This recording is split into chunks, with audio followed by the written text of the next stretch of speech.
economics, history, family, social issues, education, religion, government, or national security. Brannon brings the issues of the day into clear focus through the lens of a Judeo-Christian worldview. And now, here is your host, Brannon Howse. And good evening. Welcome to the broadcast. On this Thursday night, July 9th, 2026, we're going to be joined by Trevor Loudon. He's going to join us to talk about the Democratic Socialists of America and the SDS, because I put together a whole PowerPoint presentation today, early this morning, got up before 6 a.m. and went right to it, folks, because we have a lot going on. And in the wee hours of the early morning, I built this little PowerPoint presentation. I want to go through this tonight with Trevor Loudon because the Democratic Socialists of America, they're winning elections, 250 plus, and they're winning key races in key states, not only at the local level, but also at the state level. They're running, and some of them are winning primaries. Some are about to win primaries for more to be added to the House of Representatives. So we're going to go through this tonight with Trevor Loudon, play a lot of clips, because the Democratic Socialists of America, they are coming after your kids, your grandkids, the young people of America. They're taking advantage of many of the things going on today and blaming it on the system, capitalism. That's what they're blaming it on. And recruiting a lot of young people to come join the socialists. This is something we better understand. And folks, they tell us openly what it is they want. Revolution, the overthrowing of the capitalist system, as they call it, the pejorative capitalism by Karl Marx. They want to end private property. They want to open the prisons of America. They want to limit freedom of speech and freedom of religion. They have a lot of things they're openly saying that they want to do. Trevor Loudon will join us tonight. We're also going to talk tonight to Nic Hulscher. We have new information and we have breaking news tonight, a very scary study by the CDC. And it finds that 24% of adults carry the alpha-gal antibodies linked to meat allergies. We'll tell you what states have been the hardest hit tonight. And we'll also talk about another story that's breaking, and that is related to, if I can find it real quick, persistence of vaccine mRNA, plasmid DNA, spike protein, and genomic dysregulation over 3.5 years post-COVID-19. Now, what does all that mean in layman terms? You're going to find out tonight from Nic Hulscher.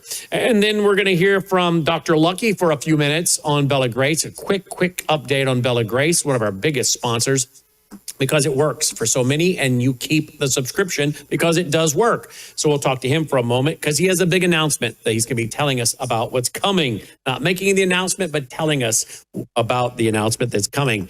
And then we're going to be joined by Dr. Bashima Williams. We're going to talk about the thyroid. I've got a graphic here on the thyroid. We're going to talk about the thyroid, things that you should know about that. We're going to talk about this parasite going around. Talk a little bit about that with Nick, too, I'm sure. This parasite is going around. I guess it's contaminated water that's getting on the fruits and the vegetables, and people are having explosive diarrhea. And so we're going to talk about a lot of things tonight with Dr. Bashima Williams as well. But first up, before we go right away to Trevor Loudon, please remember, we need as many people here to hear this information as possible. So tweet, text, email, Facebook, Getter, True Social, tell all your family and friends about it. Won't you have them join us? By the way, we are seeing many of you join worldviewtube.com/leadership. Many of you are joining our Biblical Worldview Training Program. So thank you for joining. I hope more of you will join. It's a 2-year program. It's very affordable. You can do $99 a month or pay it up front, $2,000. You'll save about $400 paying it all up front one time. And you're going to be able to take this extensive course online and answer a worksheet online as you go. And when you are done, my friends, you are going to be able to download beautiful PowerPoint presentations for my study on the book of Revelation. That's 53 one-hour lessons. My study on the book of Daniel, Marxianity, grave influence, put your beliefs to the test, The list goes on and on. You're going to have years of PowerPoint presentations. We're not only equipping you, folks, we are resourcing you with what you need to be a biblical worldview and Bible teacher. We have a deficit in America of people who understand the times. You know, we're going to talk about the Democratic Socialists of America tonight and their worldview. Why is it that they are able to attract so many young people from middle-class families? And they are. You're going to hear that tonight. They're attracting many of their new converts from middle-class families. Why is that? You'll find out. But one reason why is because these churches that many of them have gone to, the families are not equipping them to destroy the arguments raised up against the principles of the Lord. They don't understand the biblical concepts of private property and marriage and the purpose of government and why socialism doesn't work, why it's unbiblical. They don't understand these things. They haven't been taught. And then they are manipulated with fables. The Bible says, don't be taken advantage of by the philosophies of men that are not according to Christ. Don't believe the fables that people will make up. What's a fable? It's a fairy tale. It's a story. It's a lie. The Bible says, be aware of the cunningness and craftiness of men and their deceitful scheming. And don't be tossed here and there by the cunningness and craftiness of these men and their false doctrine. And yet many today haven't been taught biblical doctrine to be able to ward this off. Many young people are asking questions, and many of their pastors and youth pastors and parents do not have answers. Not because there aren't answers, but because they themselves have not been equipped to earnestly contend for the faith that was once for all delivered to the saints. We're losing a lot of our young people simply because they're asking very important and vital questions, and they're not being answered when they could be. Folks, we have many adults that do not understand a biblical worldview. They don't understand what the Bible says about law, science, economics, history, family, social issues, education, religion, national security, borders, and so many other topics, active euthanasia. We have a deficit of people that know these things and can teach them and fulfill the Great Commission, which is not just evangelism, it's evangelism plus discipleship, teaching people how to live once they've become a believer. What we want to do is raise up hundreds, maybe if the Lord wills, thousands of people who have been equipped to rightly divide the word of truth, to teach the Bible, a biblical worldview, Bible prophecy, to understand the lies of anti-Semitism, to learn what God really says in the Old Testament and then again in the New Testament, like Romans chapter 11 about the Jewish people, how we're to look at them and what God plans to do with them, the difference between the church and the nation of Israel, why these are two important but yet separate programs. We need people to understand this. That means we need teachers who understand these things. Will you become a teacher? Will you become an instructor? At the end of the 2-year program, we're not only going to resource you, but we're also going to send you a beautiful certificate. It'll come through the mail because it's not something we want you to print out. It's too pretty. It's too beautiful to have you print it out. You need something hang on your wall. You will have earned it, and it's suitable for framing. So please consider taking this 2-year program and joining now. Several people a day are signing up. We want to be one of the biggest biblical worldview online institutes in America, and hoping that many of you will become Bible teachers, homeschool teachers, Christian school teachers, that you'll start a home church, that you'll start a Bible study in your home, and start to equip and train people and see what the Lord will do. Many churches have grown out of someone's living room, and you can do it. Many great Bible teachers never went to seminary. Vance Havner didn't have a degree. I don't think the pastor in California, Jack Hibbs, went to a seminary. Many great teachers of the Bible are self-taught. They are just men that studied. And many of you ladies, you can teach the ladies. You can teach the young people. We saw a couple ladies sign up for this course. So I hope many of you will do this. Maybe you can do this together as a husband and wife. But we need more people to be trainers, teachers. Will you do that? We've done the program very professionally. And again, it's going to keep your attention. It's going to move fast. Some of the instructors will include people like not only myself, but Andy Woods, Dr. Ron Carlson, John Ankerberg, Norm Geisler, Erwin Lutzer, and so many others that we have filmed over the years with multiple cameras, broadcast quality. And when you graduate, you'll have received training from some of the best Bible teachers and biblical worldview and Bible prophecy teachers in America. So please consider joining now, won't you? worldviewtube.com/leadership, worldviewtube.com/leadership.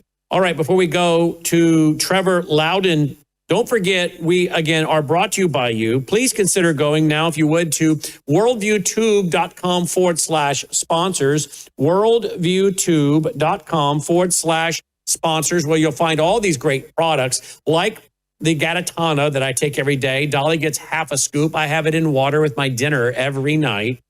And one little scoop is the equivalent of 90 billion plant cells. Worldview Healthcare. I'll talk about that a little bit more tonight. Then we have Swish for Life. That's Numi. That's glutathione to detox your cells. Some studies show it will remove mercury and lead from your brain, helping prevent Alzheimer's, dementia, and Parkinson's. 165,000 studies on glutathione. Bella Grace, I'll talk about that a little bit more in about a 10, 15-minute conversation tonight with Dr. Lucky. Melissa Protein. I'm on day 2, folks. Day 2 of this. Melissa says she gets up pretty early because she has this energy. Well, I took it for the first time yesterday. Today I was up at 5:45. Woke up wide awake. I'm like, what is going on? I don't normally get up this early, but I was wide awake, ready to go. I can only attribute it to the fact I'm on this protein, which has given me a ton of energy. And folks, I didn't eat all day till dinner. I didn't eat all day until dinner. I had no appetite. I took 7 of these today. 7 of these tablets. Melissa does 10 a day. I take 7 right now. And I had not had an appetite all day long.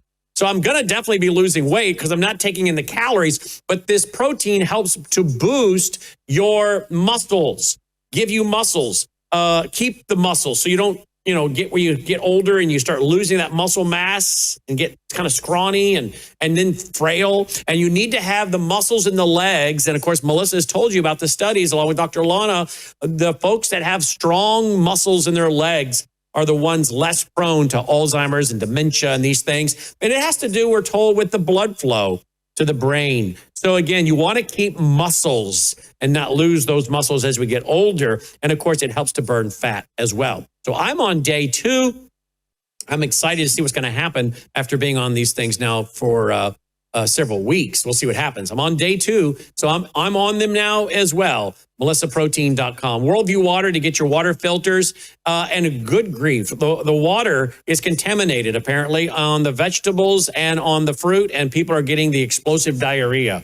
Do you not want to drink clean water? Yeah, you do want to drink clean water. I don't think you want to drink the chemicals such as pesticides and bacteria and lead and all the other things that are in there. So we sell a lot of these water filters. You can find it at worldviewtube.com/sponsors. We're going to have on Tina, but I want to mention real quick, not tonight, we're going to have her on later this week, but Worldview, or maybe next week, but I've just been texting with her, worldviewtalk.com. School is coming back, folks. You want to buy your child or grandchild a really important and smart gift? You know what I would give them? I would get them one of these bulletproof backpacks. That's what I would do. There we go. Shield and Faraday ballistic backpacks. Get them some of these bulletproof backpacks. I have one.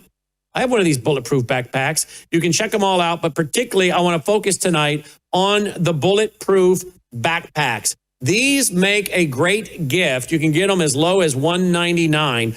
And these things are pretty good size. You could shield your upper body and head. So in the day we're living in, why would you not want to have a young person going to school, elementary, high school, college, with a bulletproof backpack? I think you would, right? So these make great gifts. Get your child or grandchild a bulletproof backpack. It's terrible we have to talk this way, but that is reality. So there you go. worldviewtube.com/sponsors. You'll find all of our different sponsors there. Please check them out. It's how we keep this broadcast going. We had to push out $11,000 this week to, what is it for, the $11,000, Logan? It's for programming. scheduling. So all the programs you see have to be scheduled. So they come on one after the other.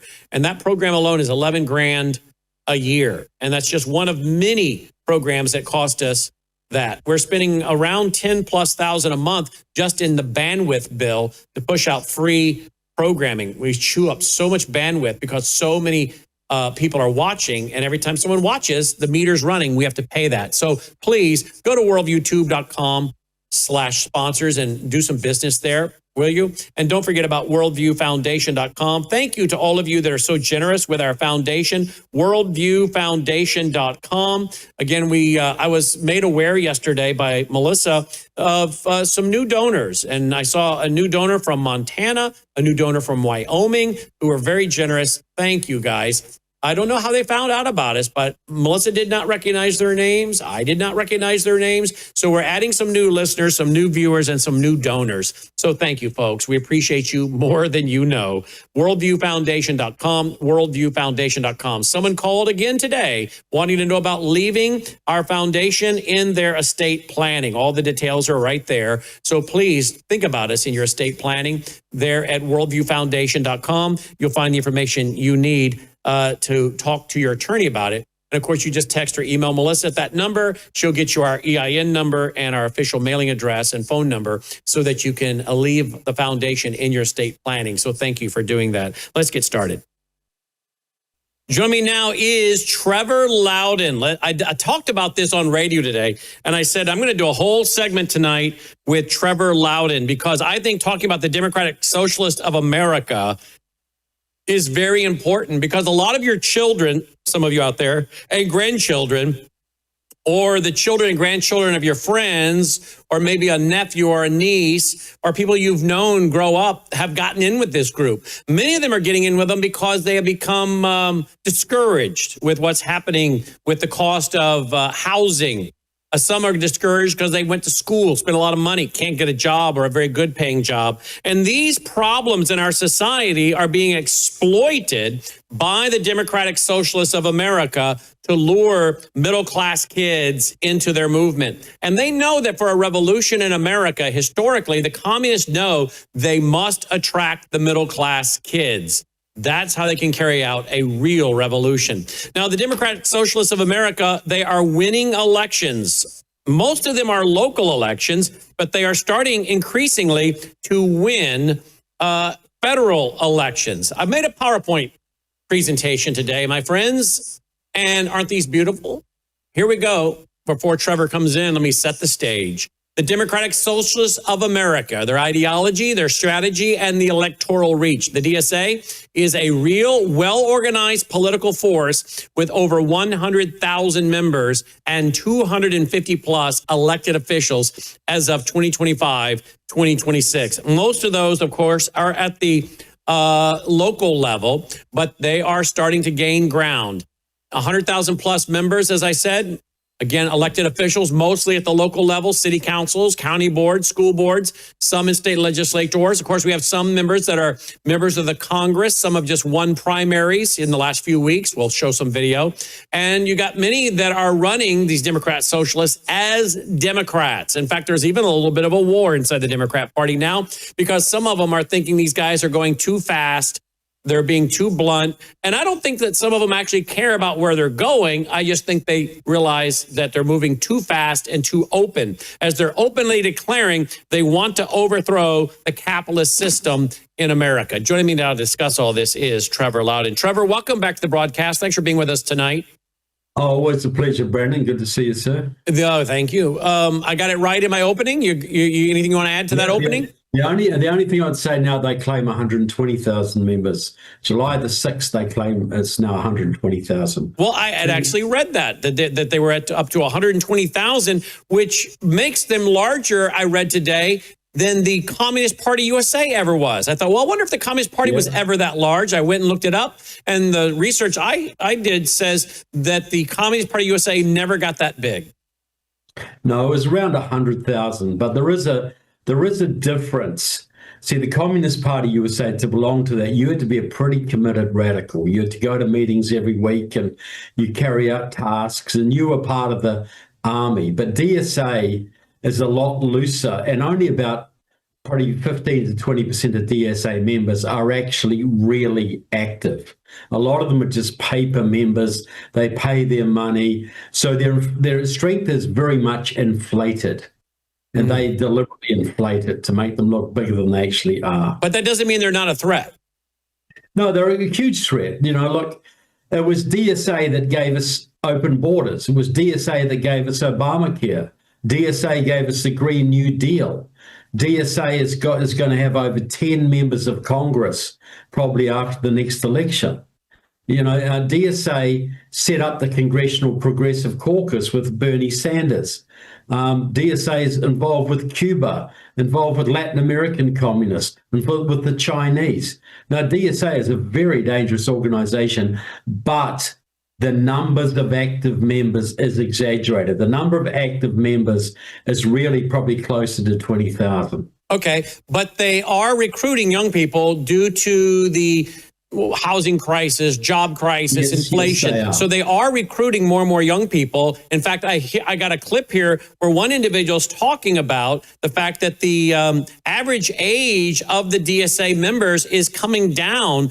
I played this for radio and TV at 1 o'clock today, but it bears repeating. This is Drew from Kansas City DSA, we're told. Now, interesting thing about Drew is Drew appears to be a young man, but he sure is dressed awkwardly. So it does seem to be attracting an odd group of people. I'm not trying to be unkind or anything, by the way, because some of these kids, as I said on radio today and TV today, in some of the ways we have to have compassion for them. They come from broken homes. They come from tough situations. Some of them maybe just are looking for, if you will, quote, community or acceptance. And like the homosexual community, much of the communist or socialist community is really into trying to be loving and kind and give these kids a home. Am I right about that? Yeah, look, you're right. They're seducing young, disaffected kids.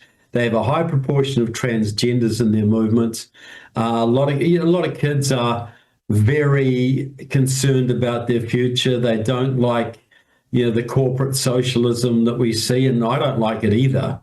And Bernie Sanders was quite right in some of his analysis of what's wrong with America.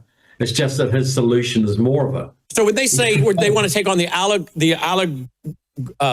oligarch, when they say we're after the oligarch crowd, we wouldn't be for an oligarch crowd either.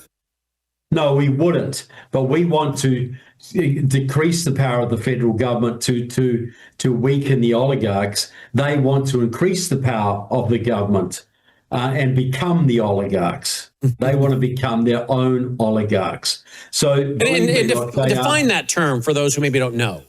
Oligarch is the most common form of government where a small group of people basically rule the whole society. Arch is government. Olig is it's not just a Russian name. It's a small group of people, and so that's the most like the Communist Party of China is really an oligarchy. Just a few people run China. Russia is an oligarchy. Putin and his cronies run Russia. America is a constitutional republic. We're not an oligarchy, but we are sort of starting to trend that way. But they would also describe oligarchy. They would also describe oligarchy, would they not, Trevor, as, if you have your top 2%, 3%, 4%, and then you would be considered a part of that when you're not at all. I mean, there are many people in this audience that are probably, because we have a very fluid audience. That's one thing we have found out over the years. Our demographic is normally 55. Our biggest demographic is 55 and older. And we know from having done this long enough to know who some of the folks are that are watching, okay? And some of them are very, very successful. They're multimillionaires. Some of them are just, worth maybe $1 million. Of course, it doesn't take much to be worth $1 million anymore with inflation, right? If you work a long time, pay your house off, you paid $400,000 for it many years ago. It now may be worth $1 million or near it, depending on where you're at, where you live. So what I'm saying is, a lot of these folks have looked up after years of being middle class, maybe in a service-oriented business, and then all of a sudden they look up and they've got a net worth of $1 million+ dollars. Well, they would be thrown in with that high number. You're in the top 2, 3, 4, 5% of Americans. They would throw us in with that group of people I'm talking about. They would throw them in with that and try to say that they have too much, right? Yeah, they would, but it's an interesting thing. I saw a survey the other day. Something like 60% of young DSAers are earning over 100 grand a year. So these are the upper middle class kids. And I said a while ago that the communists want to grab those middle class kids. That's crucial for a revolution, right? Yeah, because they're the kids who are going to be running government departments one day. They're the kids who are going to be running corporations. They're going to be university professors. They're going to be influential people, journalists, etc. So yes, that is their target. They're going after those disaffected young kids like the transgender kids and that sort of thing. But their membership is overwhelmingly white and overwhelmingly middle class. They keep on talking about getting more people of color in there, but working class people aren't stupid enough to join DSA. It's the children of the middle class, the slightly spoiled children of the middle class, who are DSA's biggest recruits. Wow. Here's our first clip. This is, again, said to be one of the DSA members out of Kansas. For Bernie's campaign, the average age of DSA members was about 68 years old. It was relatively small. It was an organization that had existed since '82, and a lot of the members were just kind of aging with the organization itself. After the Bernie campaign, we saw a massive reduction in the average age and a massive increase of members just generally across the country. And it shot down to, I believe, 33 in 2017.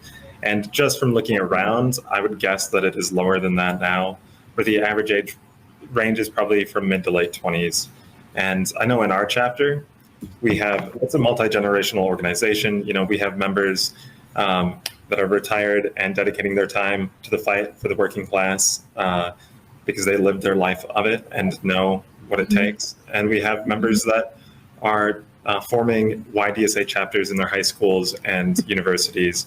And, very happy to say that UMKC this year has an official YDSA chapter as well. So it's multi-generational, but it is being largely, I think, led by kind of late 20s, early 30s, where people really see that, this system that we've had is not working. And the idea that this American dream can just be won through hard work is not possible when you have oligarchs just taking away labor, constantly rigging political systems. So there's a lot of, I think, discontented youth that are looking to build a better world and know that that's possible and can do that in mass organization and so on. Yeah, so now you get a better world, the American dream, through socialism, communism. Go visit Cuba, see how that's working out. Now, are we concerned about the idea of shipping jobs overseas through NAFTA and other stuff? Yeah, that's a problem. Are we concerned about a system that taxes people into oblivion? Yeah, we are. Are we concerned about big government, big business working together and depriving us of our opportunity and resources? Yes, we are. So they have, as we said, some legitimate concerns. The solution, however, is not socialism and communism. But the American dream can still be had, Trevor. You live in Florida. I live in Tennessee. Many here, we live the American dream. Do you have to work hard? Yeah, but you've always had to work hard. My parents, when they got their home back in the early 80s, that's when interest rates were 18, 19, 20%. There are other people have been shipped off to Vietnam, right? Every generation has something, World War I, World War II, the Korean War. So life is not easy. My father-in-law was paying 26% for his mortgage under Jimmy Carter just after he come back from Vietnam. But he was a volunteer. He went willingly and fought very valiantly. Very proud of him. But the American dream can still be had, but we understand that it is slipping away, and that is because of too much government, too much socialism, and too many people like DSA members in the bureaucracy, fouling things up for hardworking people. And so, it's yes, the problems are real, but more government control, more socialism, more indoctrination, more brainwashing is not the answer. Quite the opposite. We need to get the government smaller, not bigger.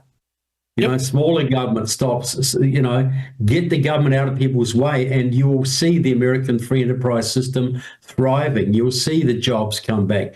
You will see people prospering. You know, we've got too much socialism already, which is causing all these problems. So they want to bring even more and thinking it's going to help somehow. No, it's not.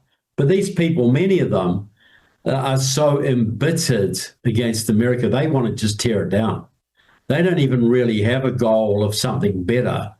They just hate this country so much they want to tear it down, destroy it, and maybe build something out of the ashes. But they don't really think that far. They just want to destroy the country. Well, that's because they were indoctrinated in our public school system. Brainwashed America Part 3 is coming out. It'll either be out late tonight or by tomorrow. But it'll be available. We're going to play some clips, probably play a few clips here in a minute. But the full 2 hours is only available to Vault members at worldviewtube.com/vault. But if you watch that part 3, I show how it's our educational system that has had them hating America, right?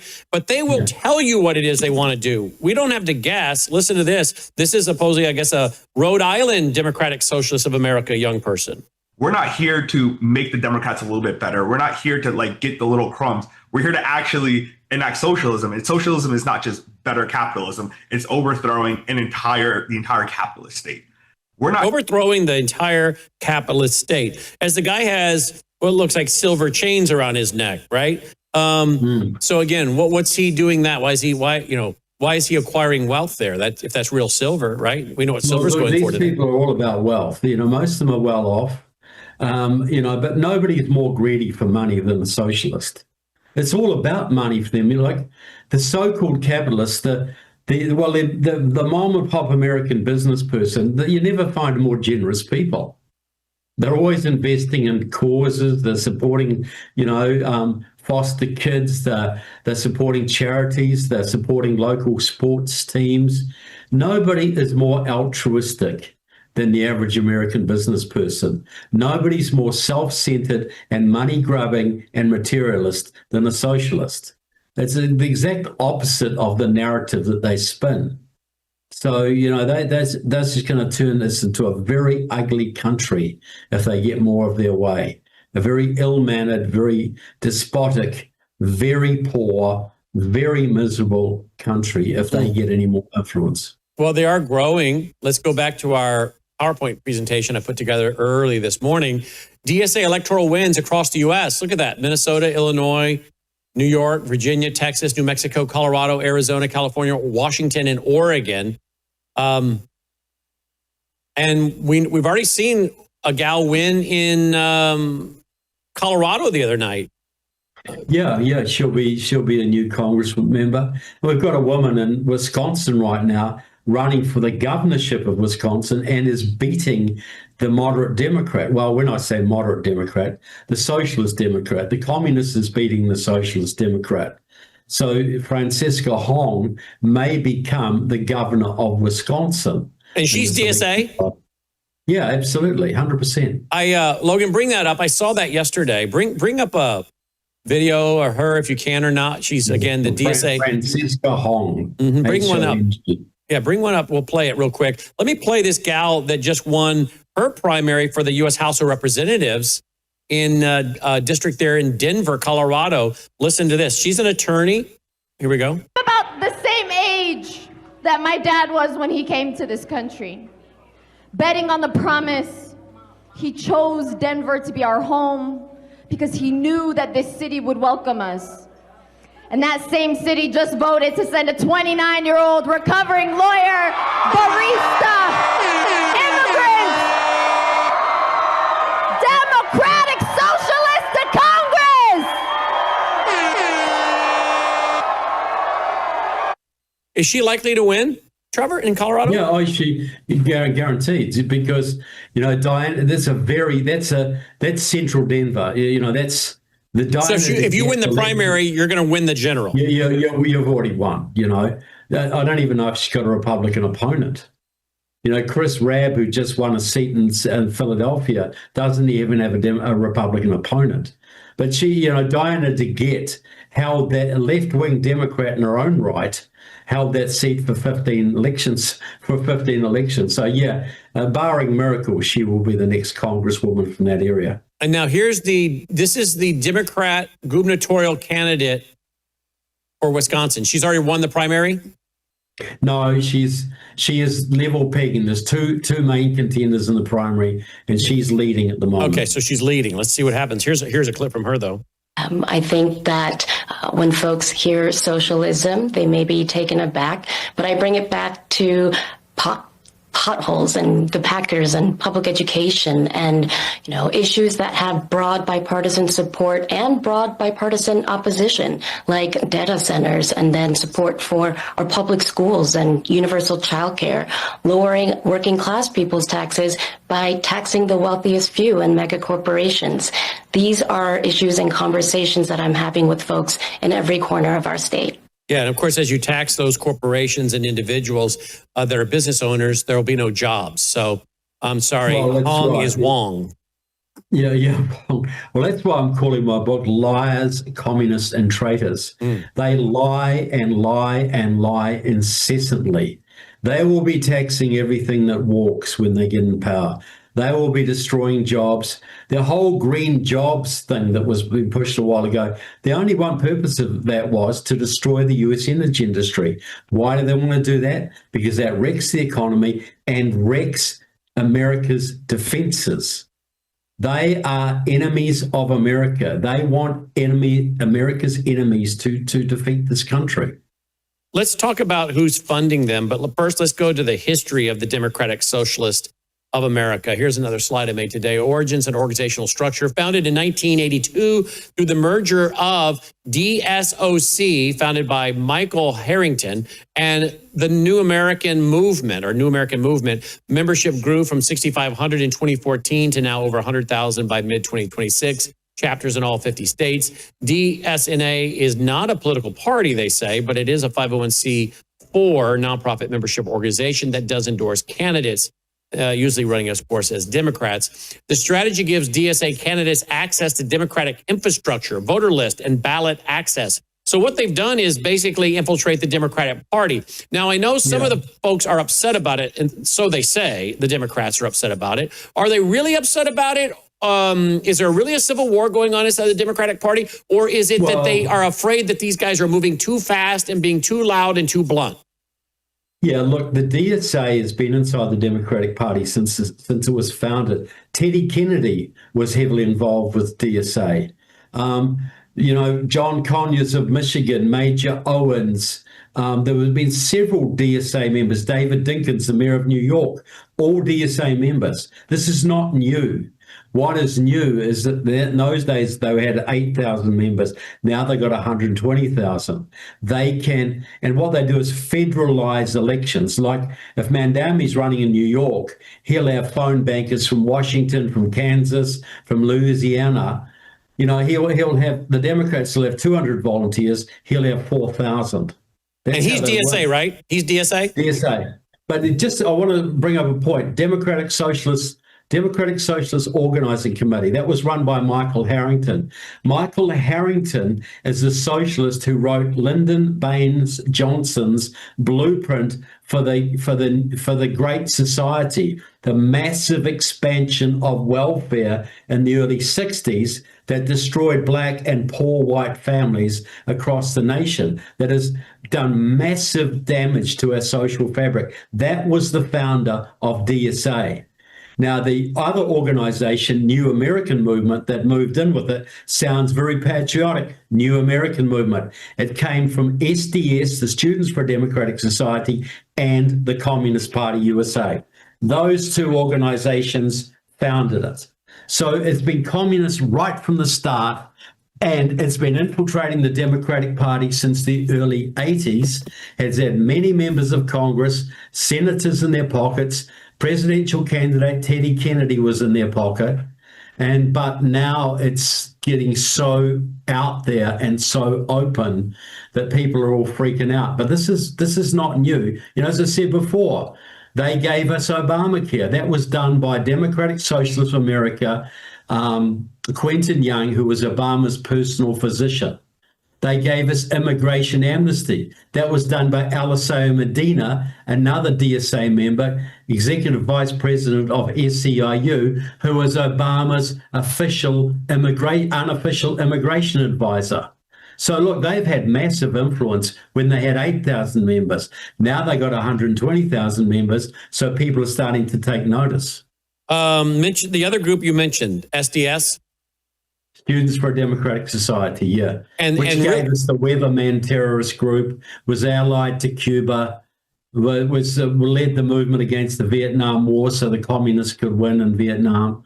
Just traitors to America. That's all they are. And the SDS, some of their people ended up, which again, we're running around with the Weather Underground, are the ones that ended up starting the Democratic Socialists. Yeah. The Democratic Socialist America basically comes out of SDS, if you go far. Comes out of the old Socialist Party, which was set up in competition with the Communist Party and SDS. Those are the two, and Communist Party USA. They're the three main roots of what we call DSA today. But every Communist Party in America, see, DSA isn't really one group. It's a coalition of Communist Party USA, Committees of Correspondence for Democracy and Socialism, Socialist Alternative, League of Revolutionaries for a New America, Liberation Road. All of these other groups are also members of Democratic Socialists of America. So it's a communist group. There's no argument about that. They will say that themselves, but not to the voting public. So what are some of their goals? Take a look at this, folks. They want to abolish the U.S. Senate, replace Congress with a unicameral legislature. They want to replace the president and Supreme Court with bodies subordinate to Congress, draft a new U.S. Constitution and create a democratic socialist republic, public ownership of largest corporations and major industries. They want public ownership of that. That's basically nationalizing, folks. Universal amnesty for all undocumented immigrants and they're going to end deportations. Defund the Department of War, close overseas bases, end sanctions on Cuba, Venezuela, Iran, and Russia, abolish police and prisons as they exist today. I bet you they'd have a prison for Trevor and I. 32-hour work week. Yeah. They would, right, Trevor? Yeah, for sure. 32-hour work week with no pay cut, Medicare for all, free college, Green New Deal, universal rent control. Again, who's gonna buy a house, maintain it, update it, upgrade it, keep it nice if you're losing money because of universal rent control and you can't move the rent up with the cost of inflation? Nobody. And what you'll end up with, of course, is run-down, disgusting, blighted neighborhoods that nobody wants to live in, and certainly no capitalist wants to own those rental properties. So again, these are people, they're absolute idiots. In restrictions on marriage, and that would include legalization of polygamy. Don't forget the Communist Manifesto is for communal wives. Remember that, Trevor? Yeah. Yes, exactly. Yeah. Look, these people I keep saying it, they're communists. There's no difference to them and Communist Party USA. They're a little bit more extreme than Communist Party USA. Even the Communist Party USA isn't calling for the abolition of the police or the abolition of prisons. What would we look like? Well, see, it's DSA supporters like Larry Krasner in Philadelphia, who is basically turning Philadelphia into a hellhole because he won't enforce the laws.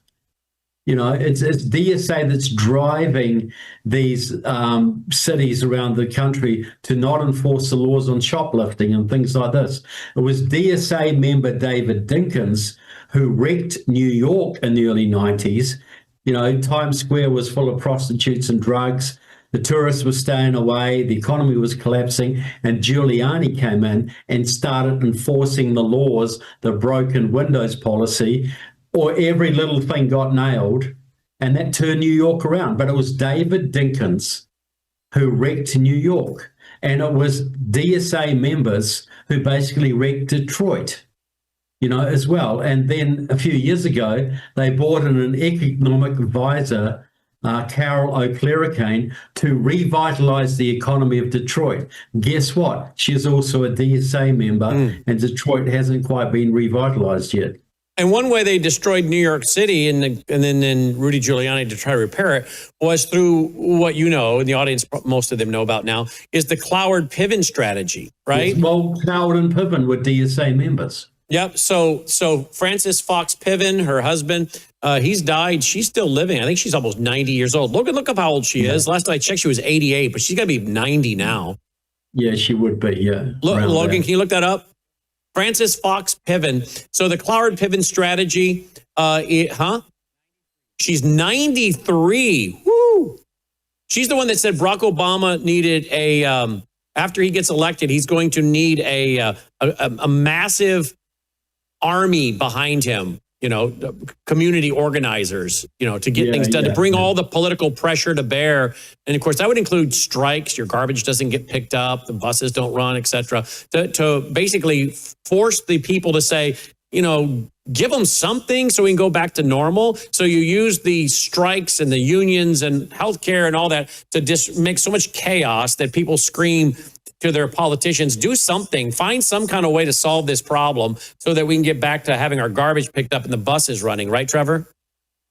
Yeah, well, that's exactly right. See, her strategy was to so overload the New York city welfare rolls with just anybody. They're trying to put everybody in welfare to cause a collapse.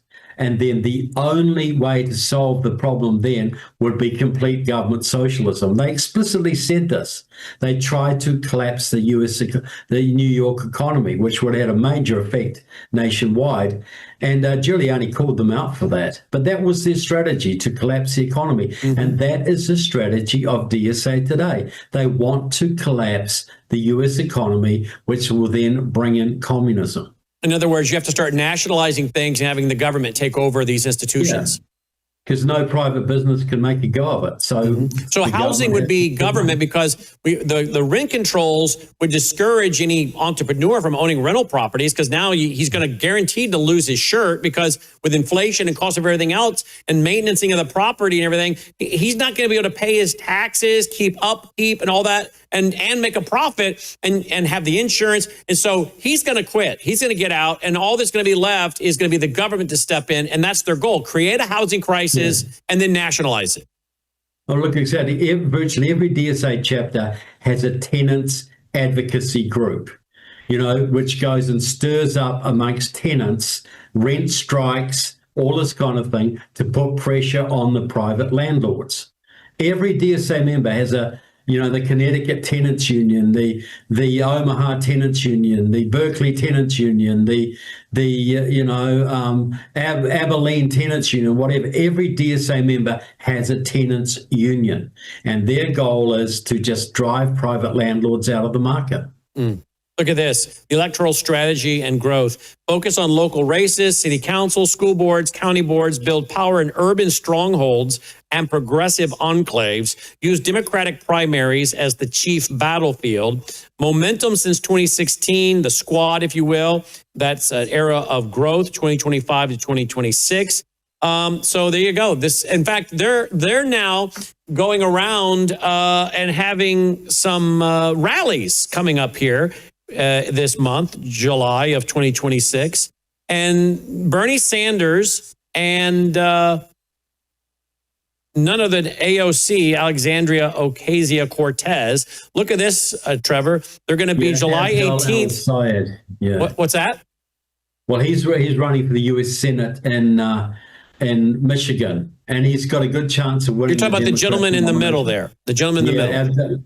Hardcore Islamist says, they say he's not connected to DSA. Absolute garbage. He is joined at the hip to Democratic Socialists of America. Is he also Muslim Brotherhood? He could be the next senator. Well, he's got connections there, absolutely. So he's basically the Michigan...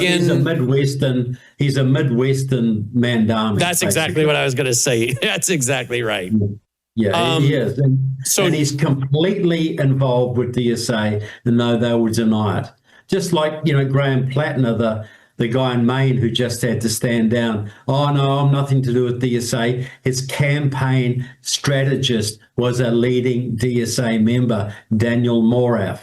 So they're just liars. They continually lie. So they're going to be in on Saturday, July 18th in Detroit, Sunday, July 19th, Lansing, Michigan, and then Sunday, July 19th as well, Grand Rapids, Michigan. You'll notice they're using pretty big buildings here. Lansing Convention Center. That's not a small building. So the three of them are going to be going around as he, I guess, is running for the U.S. Senate. Does he have a good chance of winning that race? Yeah, he's got a very good chance of winning the primary. And then he'll be up against Mike Rogers, the Republican. So yes, he's got a chance. But I would bet that he is most likely to win the Democratic primary. Well, and then they're coming, AOC is coming to Memphis. Coming to Memphis on July 9th. And look where it's being held. July 17th, excuse me. Thank you, Logan. And it's being held at a church. Yeah. Okay. Yeah. And I talked about that today, that one of the greatest problems we have is many of our churches and even modern day evangelicalism has succumbed to the agenda of the Democratic Socialists of America, but under other names like social justice or the Evangelical Immigration Roundtable that I think Breitbart and others reported was funded by George Soros. No wonder this is being held in churches, right? Well, DSA has a religious commission. They have a lot of pastors on their roster. They very much, they even a publication, Religious Socialism. They have a lot of church people, Christians, Jews, Muslims in their religious commission. They very much target the churches. Absolutely. How many of our pastors at the evangelical churches, the Bible churches, know what we're talking about tonight? Probably not a lot. Exactly right. Well, not they don't know enough to the point of action, that's for sure. Yeah. You know, Trevor, our buddy Carl Tykrev went up to Minneapolis a few months ago for a witchcraft conference to see what was going on. That's what he does. He goes to UN things, Burning Man, whatnot. And he goes up there as a Christian reporter and author to find out what's going on and talk to them. Very interesting. He found, and he talked about this on our program, our 1 o'clock program for radio and TV about a month or two ago, that what he found in some of the workshops where people were openly talking, many of these people now practicing witchcraft, worship of nature, Wicca religion, whether they're warlocks or witches, he said it's a shocking number of them, good-sized percentage of them, came out of evangelical homes, evangelical churches. And I'm like, what? And he said, yeah. And when we asked him why, the answer was, we asked our pastor, our youth pastor, our senior pastor, associate pastor, I would ask him questions, and he had no answers. He had no answers. And that is so true. You know, the question of origins, what is truth? You know, Pilate asked that. What is truth? The question of origins, applying a biblical worldview when it comes to the issues of the day. What does the Bible say about marriage, active euthanasia? Does the Bible say anything about borders? You know, most of our so-called pastors today can't tell you anything about these topics, and they don't know. They don't know how to take the Bible and apply it to real issues. And I know if you go to your Bible and you go to the concordance, active euthanasia is not in the concordance. You're not going to find it, but you find the principles there where King David openly spoke against what he thought was a young man, a young soldier who had euthanized Saul. And he put the man to death thinking that he had done that. He found out, apparently the scriptures go on to tell us later what really happened, but the young man, I guess, trying to make himself out to be something, is bragging that he finished off Saul. Well, the Bible tells us right there that the Bible is not for doctor-assisted suicide, active euthanasia. You don't find the word abortion in the Bible, but we know that the Greek word for the baby in the Bible is the same for the baby inside the womb or outside the womb. So we know what God thinks about the baby by that, of many things. He knit us together in our mother's womb. He knew us. He ordained our days. But sadly, most pastors don't know the stuff we're talking about. And when young people ask them about applying the Christian worldview to life, they get nothing. And that's what they were saying. We didn't get any answers from our churches. And we found out that the New Agers, the Wicca, many of these folks have answers. And I would say the same is true for many of these Democrat socialists of America. They're coming from middle-class homes. Their parents have checked out. They don't engage the kids. They're not answering their questions. If they go to evangelical churches when they were growing up, they were not getting answers. But yet, guess what? the Democrat Socialists of America have answers. Now, they're the wrong answer, but at least they have an answer. They know what they believe, they know why they believe it, and they defend their worldview. As wrong and disgusting and debased as it is, they at least know what they believe and why they believe it. Would you agree? They stand for something, whereas many pastors stand for nothing. You know, their whole biblical outlook is God is love, and that's basically it. So whatever is loving is Christian. Whatever is Christian is loving. That's as deep as many of their theology goes. And so that's not going to satisfy a questioning young person, you know, who wants answers to burning questions, who wants to be able to answer to his peer group, you know, why he doesn't believe in abortion or why he does believe in God, or, you know, any of these questions. If they're not given that, well, they're easy meat for, you know, things like Wicca, things like socialism, because every young person wants meaning. Every young person wants to know what their life is about. If they're not getting that from the faith that are brought up in, they're going to leave it. Mm-hmm. Here's another slide, the founding of the Democratic Socialists of America. We've touched on it tonight, but I wanted to show the slide in case you want to take a screenshot of the slide that I built earlier today, because it's so important that conservatives, Christians, parents, grandparents, uncles, and aunts understand what it is it's going and buying for the hearts and minds of our young people today and through the liberal media. So founded in 1973, as we already said, led by Michael Harrington. And then we had the New American Movement, founded in 1971, merged from the New Left, included many former students for Democratic Society, SDS, as some of your Weather Underground people. And thus out of that was born the Democratic Socialist of America. And there is, again, Michael Harrington, talking about him as well. Again, founded in 91, the New American Movement, focusing on, again, they were former students for a Democratic Society. They were focusing on socialist feminist organizing, grassroots organizing, housing, community activism. And now, again, we have another one. The strategy was to work inside the Democrat Party. And that's exactly what we're doing, with DSA members continuing to run on the Democratic Party ticket, AOC and many others. Just by the way, I'm not sure if that picture of Michael Harrington is correct. It didn't look like Michael Harrington to me, but maybe it is. It looked more like Kevin Costner. I think that was a caricature picture that was drawn by our software program. Probably wasn't very accurate.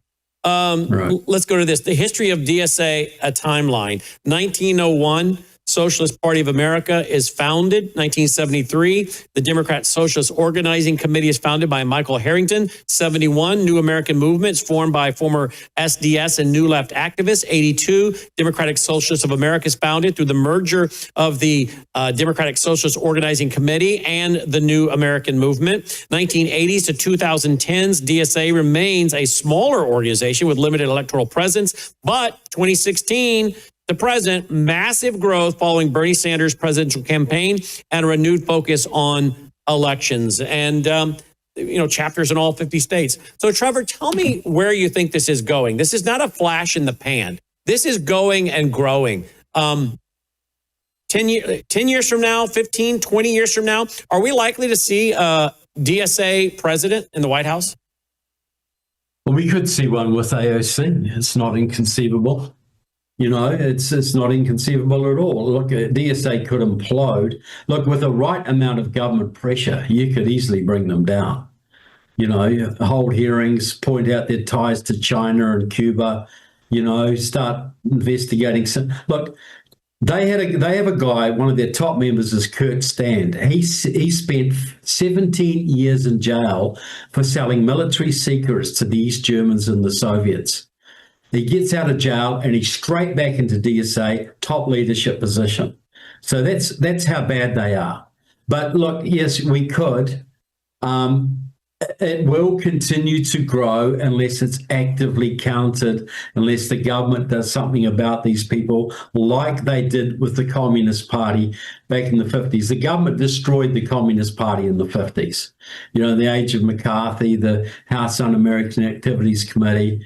They used to joke that about a third of Communist Party members of that time were actually FBI informants. And I know from a former FBI guy, of the 5 leaders of the Northern California Communist Party in the 60s, 3 of them were FBI informants.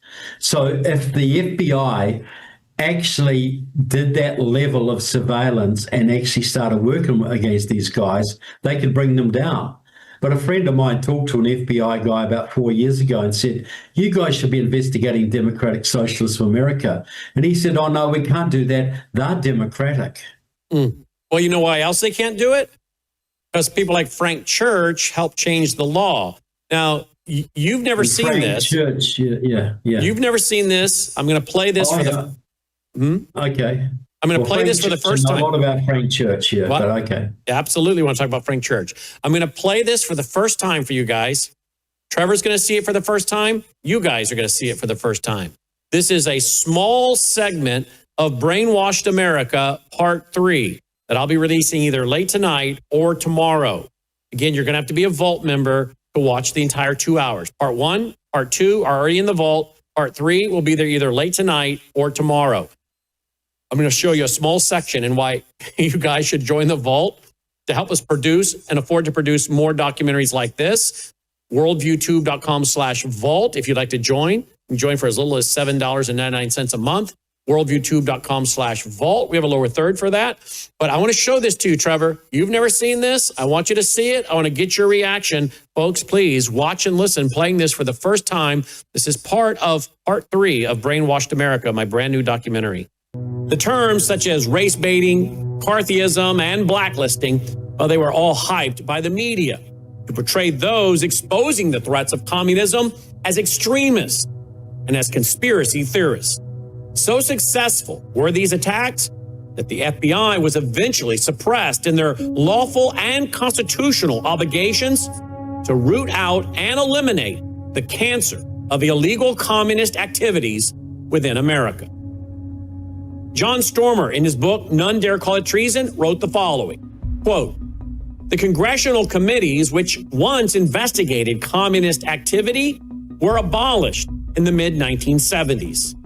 Since then, the FBI has been forbidden to investigate domestic communists or keep them under surveillance unless there is evidence that a crime has been committed.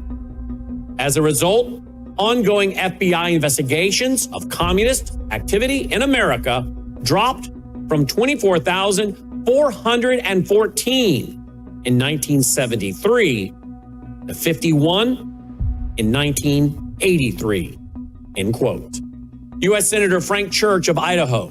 I think he should go down in history as one of the biggest useful idiots of the communists in American history. Oh, no, he was not in 1975, U.S. Senator Frank Church began to investigate the intelligence agencies of America.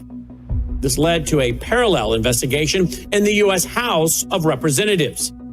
After hundreds of interviews with individuals within the intelligence arena, many of these documents were leaked to the media. In a 2010 article, Larry Anderson reveals the consequences that these leaked documents had on America's war on communism and how it led to the deaths of many anti-communists within communist nations.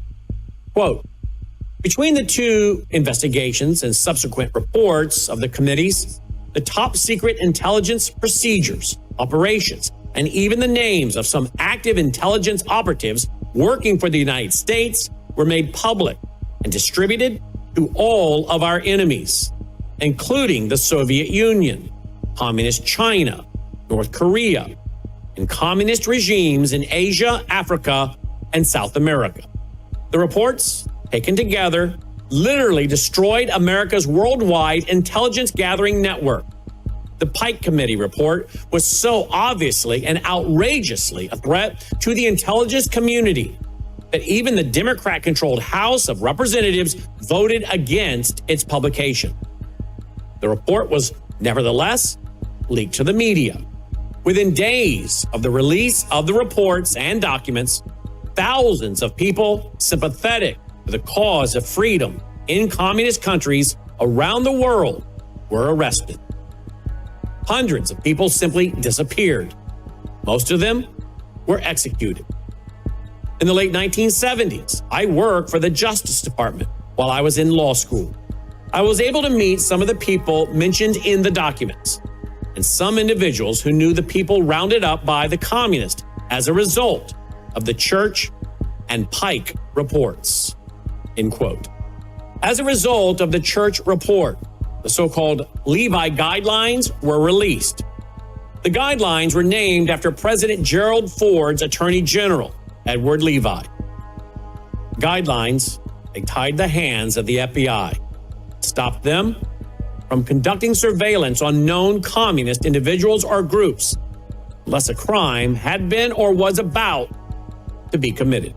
How would one know if a crime had been or was about to be committed unless the FBI could conduct surveillance? Good question, right?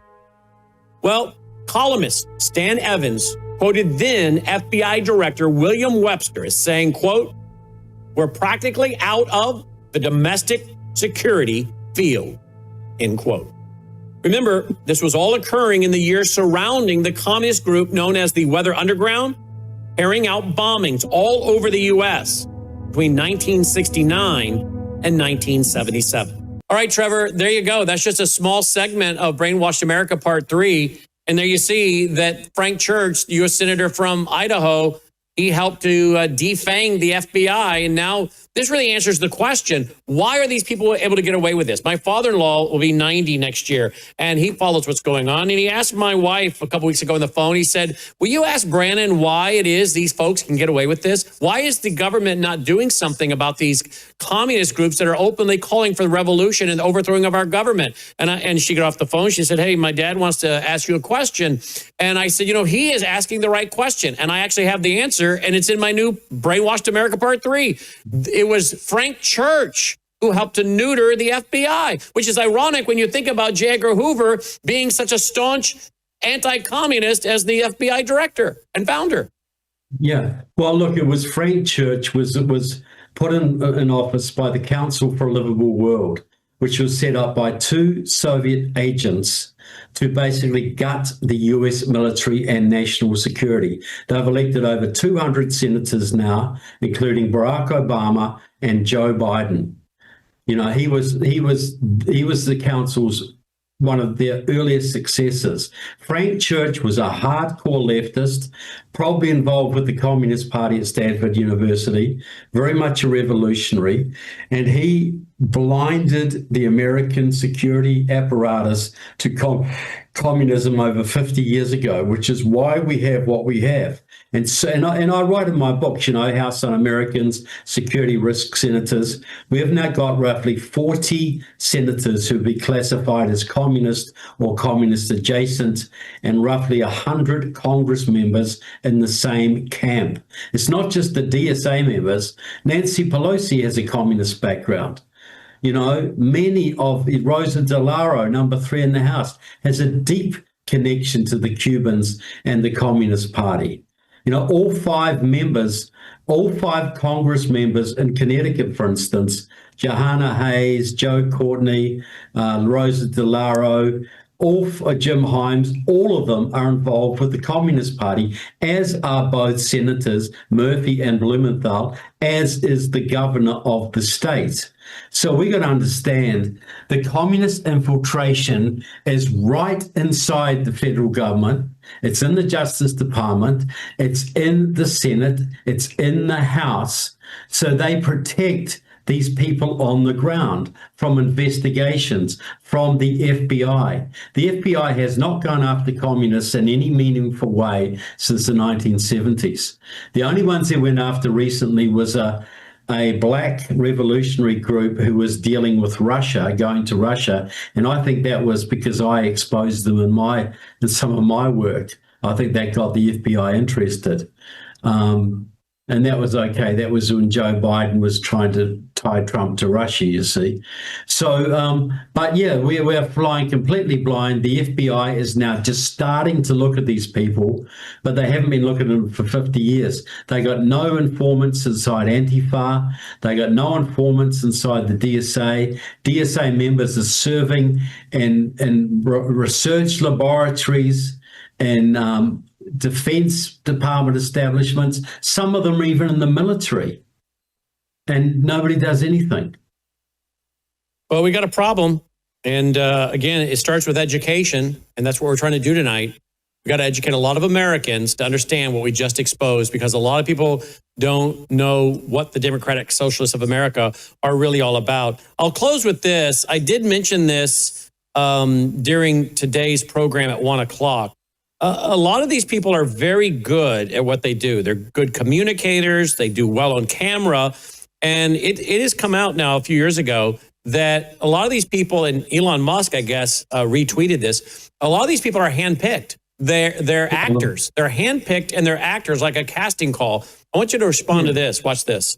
Ocasio-Cortez is not really the Congresswoman of New York's 14th Congressional District. She is essentially an actress. She's merely playing the part of a New York Congresswoman. I know this sounds crazy, but bear with me. In 2017, a group called the Justice Democrats held auditions for potential congressional candidates that they would run on their platform for various congressional seats throughout the country. Alexandria Ocasio-Cortez's brother, Gabriel, submitted her for the role. Now, I've auditioned for many acting roles in my day. I've also cast many of my own projects. I know how this works. If you find somebody with star power, even if they don't 100% fit the part, you go with it. Obviously, AOC has star power. Just look at her. She's a superstar, the most famous person in Congress, maybe ever.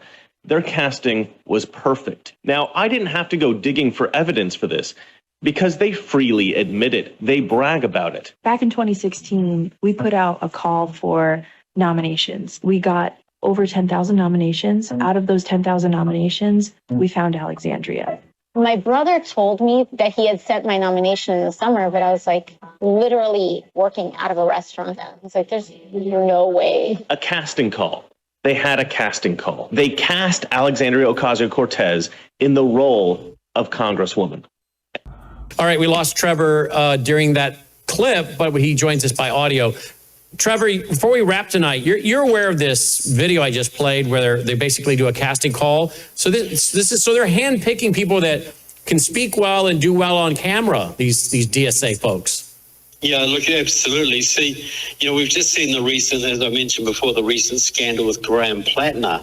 Daniel Moraf, a DSA member, has been going around the country choosing these left-wing candidates, and he found Plattner and recruited Plattner, who wasn't even thinking of running for public office, and groomed Plattner because he had the look, the good-looking, rugged Maine oysterman look that they thought was perfect for Maine. But Moraf was too cheap to spring the money, the $20,000 for a proper background check, so got a cheapo background check, and it all ended up lining up in his face. But that's exactly right. They go out and recruit candidates to play the role. That's exactly what they're doing. Folks, this is a serious topic, one that people better get up on real fast, folks. Our liberties are fleeting. These people have often openly said they want to take our property, destroy our property rights, tax us into oblivion, and limit our freedom of speech, open the prisons, and so much more. If you want more information, there's his website on the screen, trevorloudon.com. You can see all of his books here. Click Shop Now. Comrade Prime Minister, that's about what's going on over in New Zealand. But then we have Stealth, Kamala Harris's communist roots, House Un-Americans. This is a 4-part series. This is still very, very relevant because he goes into some of the people that are still around today and the organizations like the Democratic Socialists of America and SDS. Security risk senators, that's available as well. Enemies within the church, White House Reds, and so much more. It's all there. TrevorLoudon.com. TrevorLoudon.com. Trevor, thank you for all you do. Well, I appreciate it, Brandon, and likewise, I appreciate what you and your team are doing. Yeah, we appreciate you. Trevor's a good guy, folks. He's been in our studio many times, spoken for us, and been a long-time friend here of myself, our family, and network. Trevor Loudon checking in tonight. I hope you'll check it out, trevorloudon.com. All right, we're going to take a quick break. We come back. Dr. Lucky's going to join us for a quick little update on Bella Grace. And then we're going to go to Nic Hulscher. So don't go away. We'll be right back. Long before vitamins came in bottles, long before superfoods were trending, there was one source of nutrition that started it all. It came from the sea. Meet Gadatana, medical-grade marine phytoplankton and Earth's original source of nutrition. Just one scoop delivers the equivalent of 90 billion plant cells, packed with the same essential nutrients your body would get from eating the healthiest, most vibrant organic fruits and vegetables on the planet. But here's what makes Gadatana different. Because it's a single-celled marine microalgae, your body absorbs it directly, in seconds. No digestion required, no nutrients lost. Just pure, balanced nutrition flooding your cells the moment you take it. It's the purest form of nutrition on Earth, cultivated for its exceptionally rich and balanced profile, designed to support your energy, your immune system, and your overall wellness naturally. Whether you're recovering, rebuilding, or simply ready to feel better than you have in years, Gadatana meets your body where it needs it most. Visit melissahousegpa.com today. That's melissahousegpa.com and discover the original superfood your body has been waiting for. Gadatana, pure nutrition from the source. Joining me now is Dr. Lucky. Now, don't go away, folks. We got some more great programming coming, but we want to do a quick interview with Dr. Lucky, get an update, because this is a great way to support your health and us at the same time. I've been taking it since December 2023, this powerful elixir with 3 powerful ingredients, Bella Grace Elixir at melissahousebg.com. All right, Dr. Lucky, welcome back to the broadcast. Thanks for being with us. Brandon, good to see you as always. You too, my friend. You look like you've lost weight since you were last on the broadcast. Yes, sir. Some new exciting things are happening in longevity and optimization medicine. Can't wait to share with you all about it. Wait a minute. So your weight loss has something to do with something new coming out? Well, actually, we're continuing with our Bella Grace Elixir and our Bella Trim. Been very tried and true with that.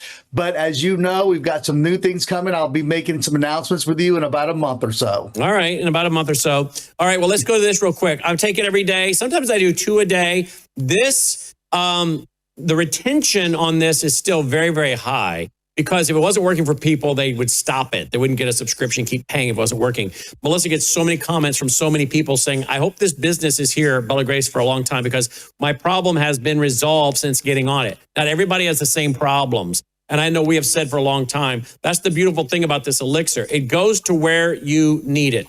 Now, the last time I talked to you, this had over 100 clinical trials. Any updates on that? Not many new trials, but we still call it the power of 3. Our Verisol B collagen, 10 human clinical trials, the most studied collagen on the planet. And then we've got our astaxanthin through Astareal astaxanthin, 70 human clinical trials. And of course, there's PubMed studies on cat's claw.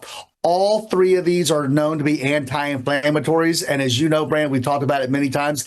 Inflammation is the root cause of disease. And when you can eliminate that inflammation in the body, you're going to be a much healthier person. All right. So I take it every day. The collagen, of course, you mentioned something about the collagen. What did you say about it? Verisol B collagen is the most studied collagen on the planet today. It is got the 10 human clinical trials proven to decrease fine line wrinkles, proven to decrease cellulite in the body, proven to help you in all areas of your body, not just skin, but gut health as well. Okay. Now, the gut health, leaky gut, we've talked about that before. The lining of your gut is made of collagen, right? Absolutely. We call the gut the second brain. It's communicating with your entire body all the time. And many health issues start because of the leaky gut. Many health problems start right there in your gastrointestinal system. And when you can get that working better, lots of positive things will happen in your body. Yeah. And then the astaxanthin, that crosses the brain-blood barrier to go after free radicals. What does that mean to the layperson? Yes, sir. So So astaxanthin not only crosses the blood-brain barrier, it also crosses the blood-retinal barrier. So there's studies on what it can do for eye health and skin health and brain health as well. We won a cognitive award with astaxanthin in the Asian market about 4 years ago. But what that essentially means is going to eliminate free radicals in the body. And I talk about free radicals in my practice as that drunk person at the party that's bouncing around off of people and nobody wants to get around them. They have to actually find another person to stabilize. This is what free radicals do in the body. They'll bounce around the body till they're stealing electrons to try to become neutral. But really what you need is those antioxidants to eliminate them from the body, because free radicals could cause you to be unhealthy by way of, increasing inflammation, causing more wrinkles in the body. I mean, they really do a bad job of, a terrible job of your health. So we want to eliminate those free radicals. Eye health. We've had a lady say after she got on this, her night vision improved. She'd gotten where she was having a hard time even driving at night. But a few months after being on this, her night vision got so well, she was just shocked at how much better it was, that she doesn't have a fear of driving at night. Have you heard that? Yeah, we've heard so many stories about eye health with our astaxanthin in our elixir. Again, there's some awards that we won out there for gamers, people that actually do gaming, with their controls and they're watching TV and they're doing their gaming. There's been a lot of studies on those and a lot of awards won there. Yes, we're hearing eye health because it crosses that blood-retinal barrier as well. What about floaters? Are they helping floaters? I have not heard that in my own practice, but around the company, we have heard that. Yes, okay, sir. Because I have floaters. Explain to our audience what floaters are. Yeah, so these are things that come up in your eye. You can see them, in certain portions. They go around the eye, and when you're seeing them in your eyes, they probably cause you to panic a little bit. Yeah, so, you're first like, what was that? You don't know what's going on. Well, yeah, what is that? Sometimes you get hit in the head, you can see them as well. Mm. Well, it's like a little something just went swimming by, right? Or you look up at the certain part, you see them. But since getting on Bella Grace, my floaters have greatly improved. So I'm just telling you this for the first time. So we haven't rehearsed this. You didn't know this was coming. But I'm just telling you, and I don't think I've ever told the audience this, that my floaters were starting to really concern me because they're really irritating if you get too many of them. And they've gotten so much better since I got on this in December of 2023. So you're telling me that my testimony is lining up with what others have said related to floaters? That's exactly right. It's interesting. Let's put that on the list because your hair's growing better. You're looking younger. You've lost a little bit of weight. Your skin on your hands doing better. And now the floaters are disappearing. Yep, my hands aren't cracking and bleeding, which was tied to leaky gut, right? That's what you told me. That was likely tied to leaky gut. And they were all, I got the pictures to prove it. And the collagen, of course, improved the leaky gut. And so then I stopped having that, which made my hands better. Let me see if I can find the picture again of my hands, because, that was absolutely a deal. What else are you hearing? We're hearing all kind of, people that are on GLP-1s. We've talked a little bit about this before. The challenge with the GLP-1 is it disconnects your body from making its own collagen. In other words, it disrupts collagen production. So in my own medical weight loss clinic, I place every single person on our Bella Grace elixir to stop that process. In other words, they're not getting the Ozempic face or the Ozempic butt or any of the other. Ozempic teeth is another thing that people get because they lose so much of that fat so early. So the elixir has been shown in my own practice to help reduce those symptoms and those side effects. That's one of the things. And then, of course, we talked about, again, it reduces inflammation, and inflammation is the root cause of disease processes. When you reduce that inflammation in the body, your body just does some really miraculous things. Here's my hands. Look how cracked. And that was actually pretty good. That's not even my worst time. I could have shown you where they were really bleeding and worse than that. But, my hands aren't like that anymore. I love that. And I'd struggled with this for years and years and years. It wasn't until I got on Bella Grace that they went away. Let me put my hands back toward the camera again. I mean, just as clean as can be. I guess I bring my hand back. But there's no cracking. There's no bleeding. There's nothing on the thumbs. They're absolutely gone. And I did nothing different other than getting on Bella Grace. You know, for me and the practice, anytime somebody comes in for any of our service centers, we're going to recommend the Bella Grace Elixir. It doesn't matter if they want more hair, if they want less weight on their body, if they want better testosterone results, if they're having some sort of discomfort in their body, whether it be in their knee, their shoulder, their back, we're going to recommend this elixir. Again, we call it the power of 3 because of what it does synergistically. These 3 individually are great, but when you put them together, they just do a much better job. The old adage, 1 horse can pull, 2,000 pounds, 2 horses can pull 9,000 pounds, but you put 3 horses together and they're at 24,000 pounds. Well, we love the elixir. It's also a great way to support us. This Bella Grace is our biggest sponsor.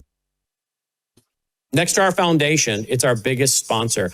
And that's only because people take the product. So if people weren't taking the product and using it and continuing to get a subscription, that wouldn't be the case. And they would not continue to get a subscription if it didn't work. But it does work. Right. So and we hear that all the time. People say that, well, I wouldn't keep paying for it every month. It didn't work, but it does work. And that's why we've built up a subscription base that now this next to our foundation, Bella Grace is our biggest sponsor. Well, we've got the best products. We've got the Bella Grace Elixir, we've got the Bella Trim, we've got the Bella Melts, and the skincare line. I know your wife really loves the skincare line. She does. As well.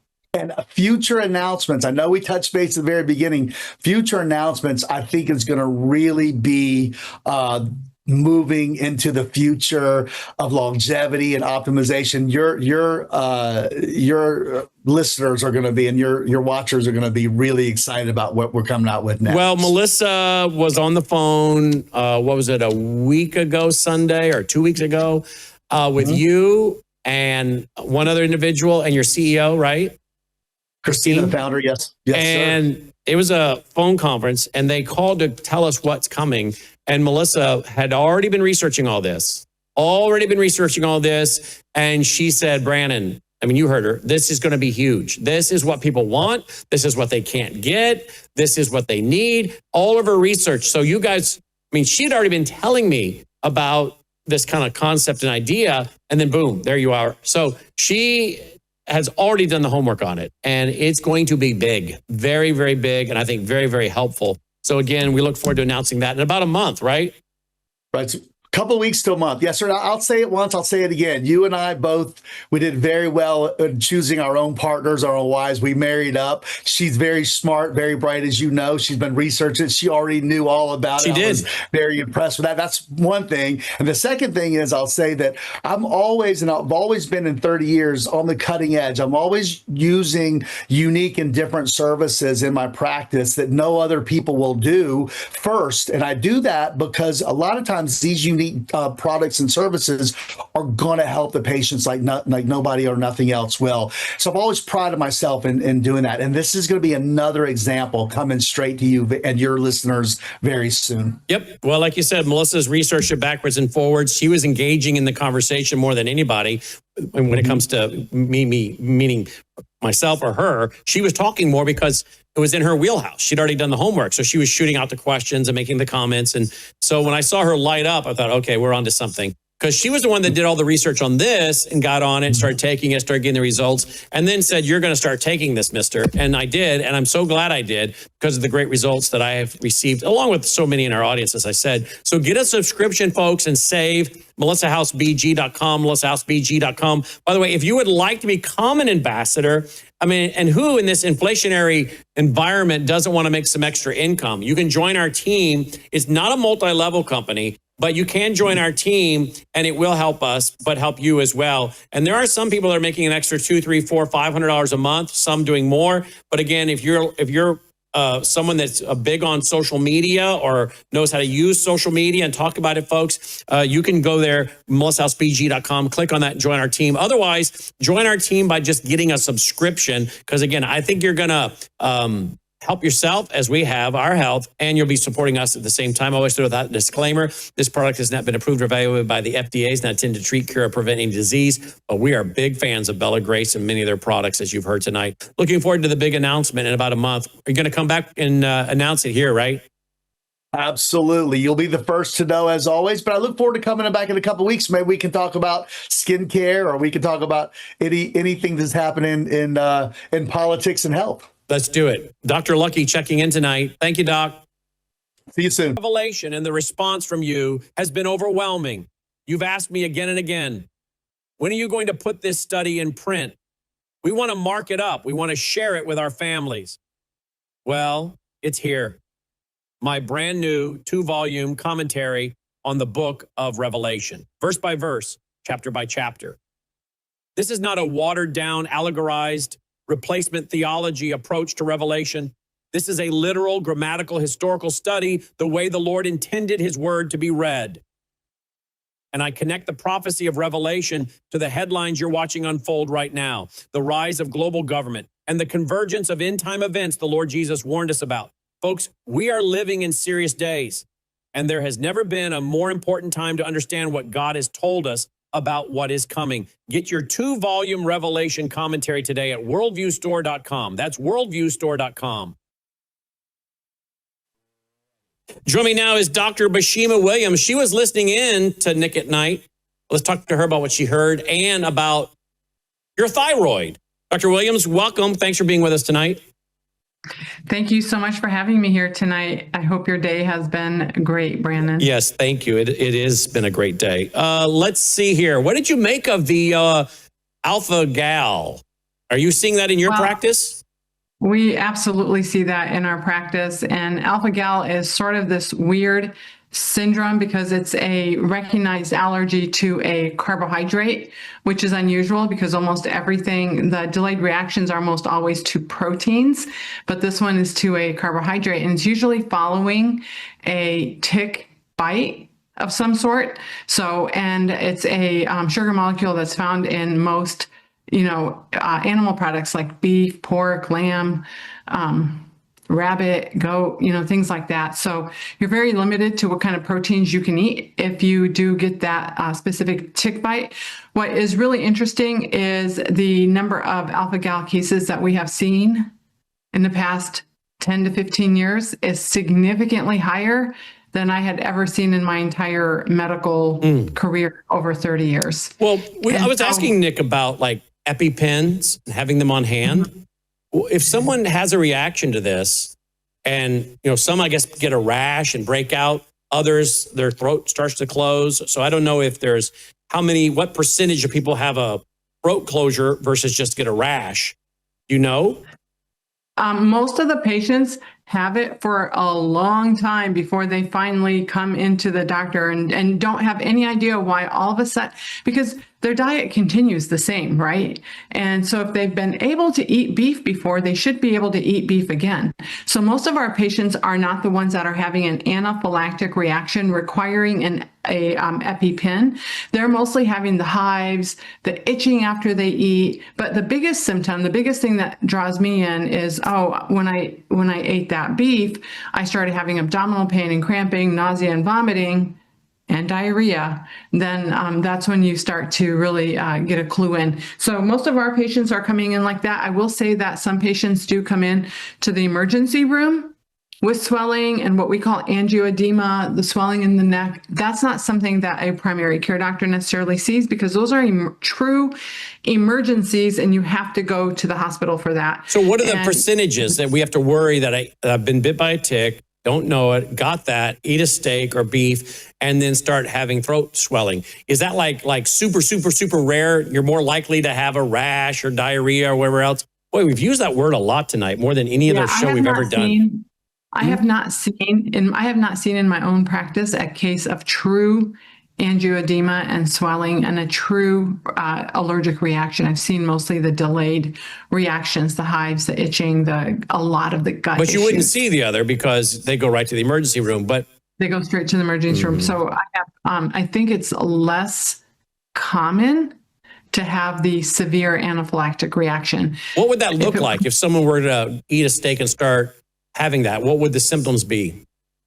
The biggest symptoms would be like with any anaphylactic reaction, your lips would, and so since this is food and it's going in through your mouth, so your lips would start swelling, your tongue could start swelling, your airway can start closing down, everything turns red, your heart rate starts racing, I have difficulty breathing. So it's a true medical emergency. So that like when Melissa gets the wrong lettuce, her lips will go numb. Yeah, that's a numbness with eating. Sometimes that can be a oral allergy syndrome. That's totally different. And eating certain fruits and vegetables throughout the year, depending on their allergen content, how well you've washed them, where they've grown in the United States, or certain foods that grow in certain areas that you will have an oral mouth syndrome reaction to, where you will have some numbness. But it's not an anaphylactic. That is not what Melissa is having, is not an anaphylactic reaction. Well, that's good to know. Why is she having that tingling and numbness? More than likely, there's a histamine reaction happening in her mouth from whatever it is that she's eating. So it can be, like if the lettuce has been sprayed too much or something? If it's been sprayed, but also more likely true oral allergy syndrome is due to allergens in the atmosphere landing on the food that you're eating. Well, we're back to that again, Logan. That's why I don't like all the buffets and everything. Well, she also, of course, is highly allergic to dust and mold, and it feels like her throat's closing and getting tight. And this is when her doctor gave her an EpiPen for emergency use on hand. That's right. So exactly. That's a little, hopefully that's not, and even with that, hopefully that's not a true allergic reaction.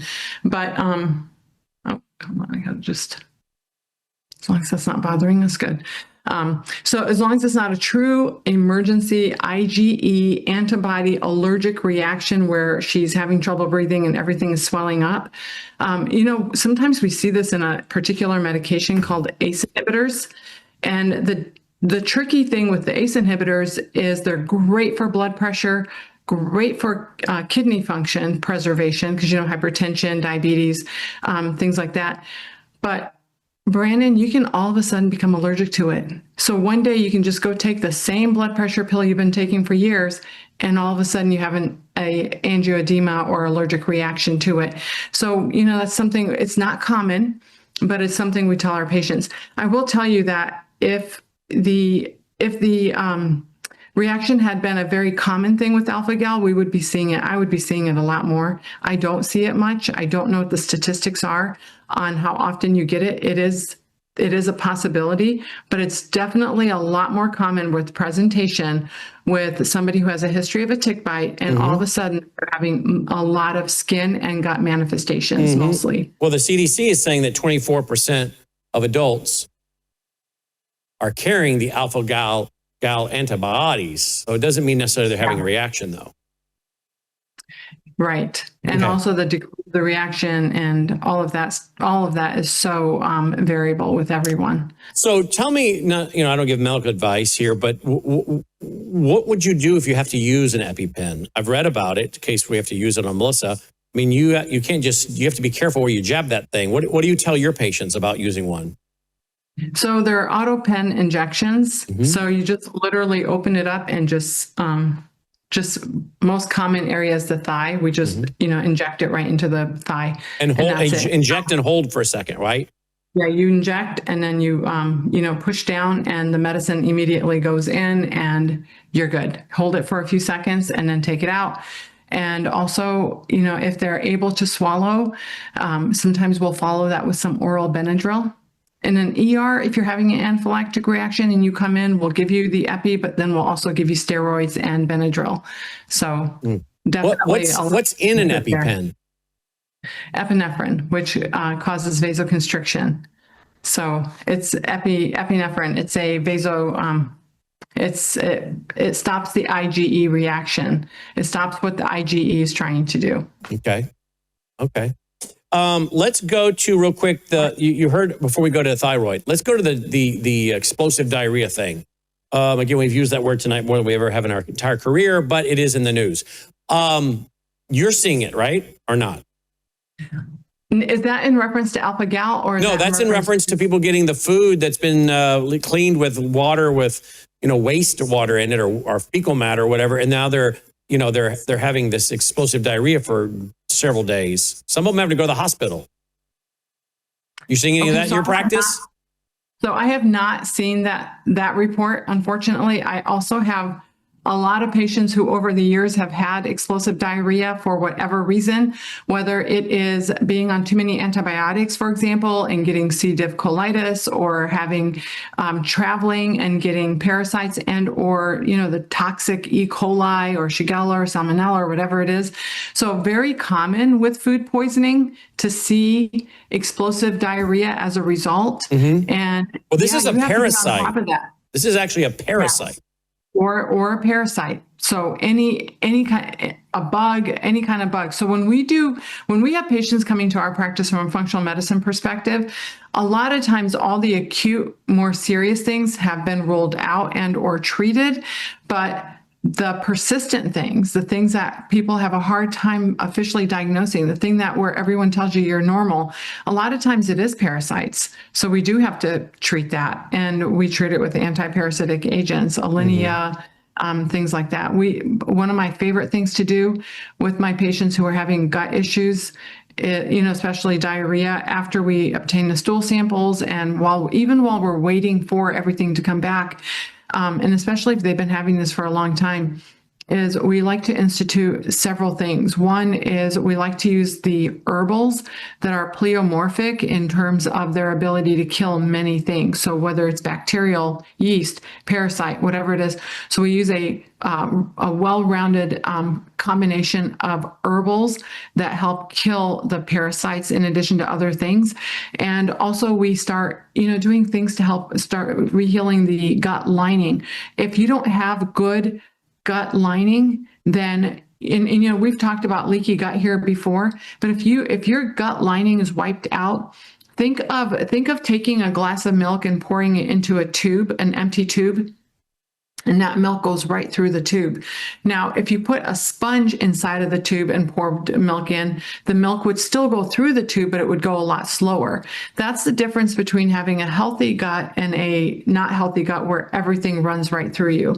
So infection is really key here in terms of treating the infection, but also restoring health to the gut lining. This is where a lot of people don't get the treatment that they need. So this is where that L-glutamine powder that we use and talk about a lot. Mm-hmm. We talk about the gut tides that has the BPC 157 peptide in it with KPV. That also helps with restoring the gut lining. So it's what you're asking is a multi-approach to treatment. Diagnosis is key, finding out what the diagnosis is. But man, Brandon, my patients have been diagnosed and they are still having symptoms. I've had patients who have had explosive diarrhea for 18, 24 months, and everyone tells them they're fine. But that's because they haven't restored the gut lining health yet. So the infection is just one aspect of really treating the entire gut. Well, that's a great weight loss program. Unfortunately, it's also you're losing a lot of electrolytes. You're losing a lot of things that you need for cellular function.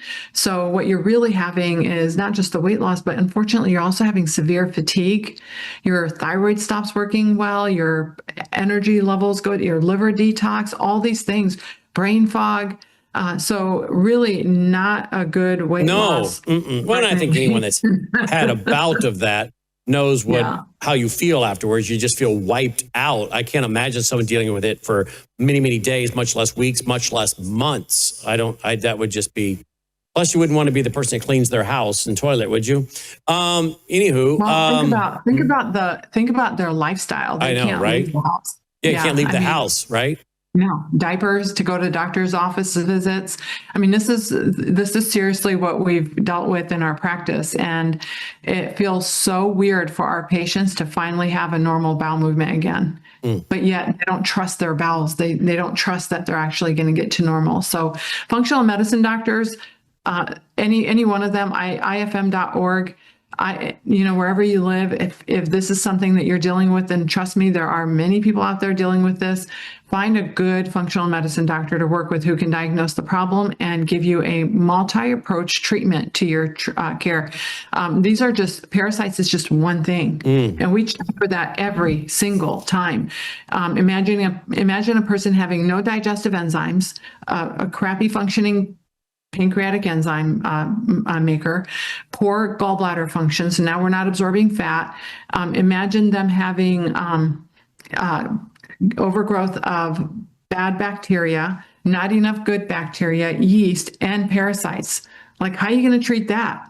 There's no traditional medicine that treats it. So you have to look at the multi-disciplined approach to caring and treating for this person. Let's go to the thyroid. Logan, unless you want your emails up there, let's go to thyroid. There we go. Thyroid. Logan, did I see you put in an order for Pepto-Bismol and a bunch of other stuff? What was that about?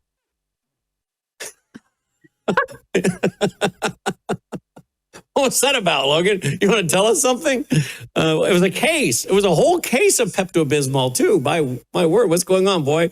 Let's go to the thyroid condition. Factors that affect the thyroid function. We'll close with this. Yeah, the reason I brought this up is actually a patient of mine this week has a thyroid problem, and her doctor keeps putting her on T4, which is a thyroid hormone, and she keeps getting worse. And that's really ironic, right? If your body needs thyroid and you give your body thyroid pills, why are you getting worse? So I just want, this is sort of a cool diagram. And it's the idea is that thyroid gland up on top, it looks like a butterfly. It is stimulated by something called TSH, or thyroid stimulating hormone, which then makes a hormone called T4, which then has to be converted into something called T3. Okay. Now, thyroid hormone, do you know what it does in cells? No. So it helps the cell produce more energy. And by the way, the reason I brought this up to this patient is she was also low in magnesium. And every single energy molecule your body makes requires a molecule of magnesium, the right magnesium. But I wanted to just show her why what was happening with her is her T4 was being converted into reverse T3. And reverse T3 does the opposite of T3. So if T3 gives you energy, what's reverse T3 doing? I guess taking away your energy, right? Yeah, slowing the cells down. And that is actually a protective mechanism that was built into our bodies from, back in the old days when we would be in starvation mode. So when we were starving and we didn't have a lot of energy in food, our cells would naturally slow down. But now that we have a lot of food available to us, we shouldn't be making a lot of reverse T3 unless we're stressed out all the time, overworked, underslept, and we don't have the right micronutrients that help drive the other enzyme reaction, specifically selenium, zinc, and vitamin D.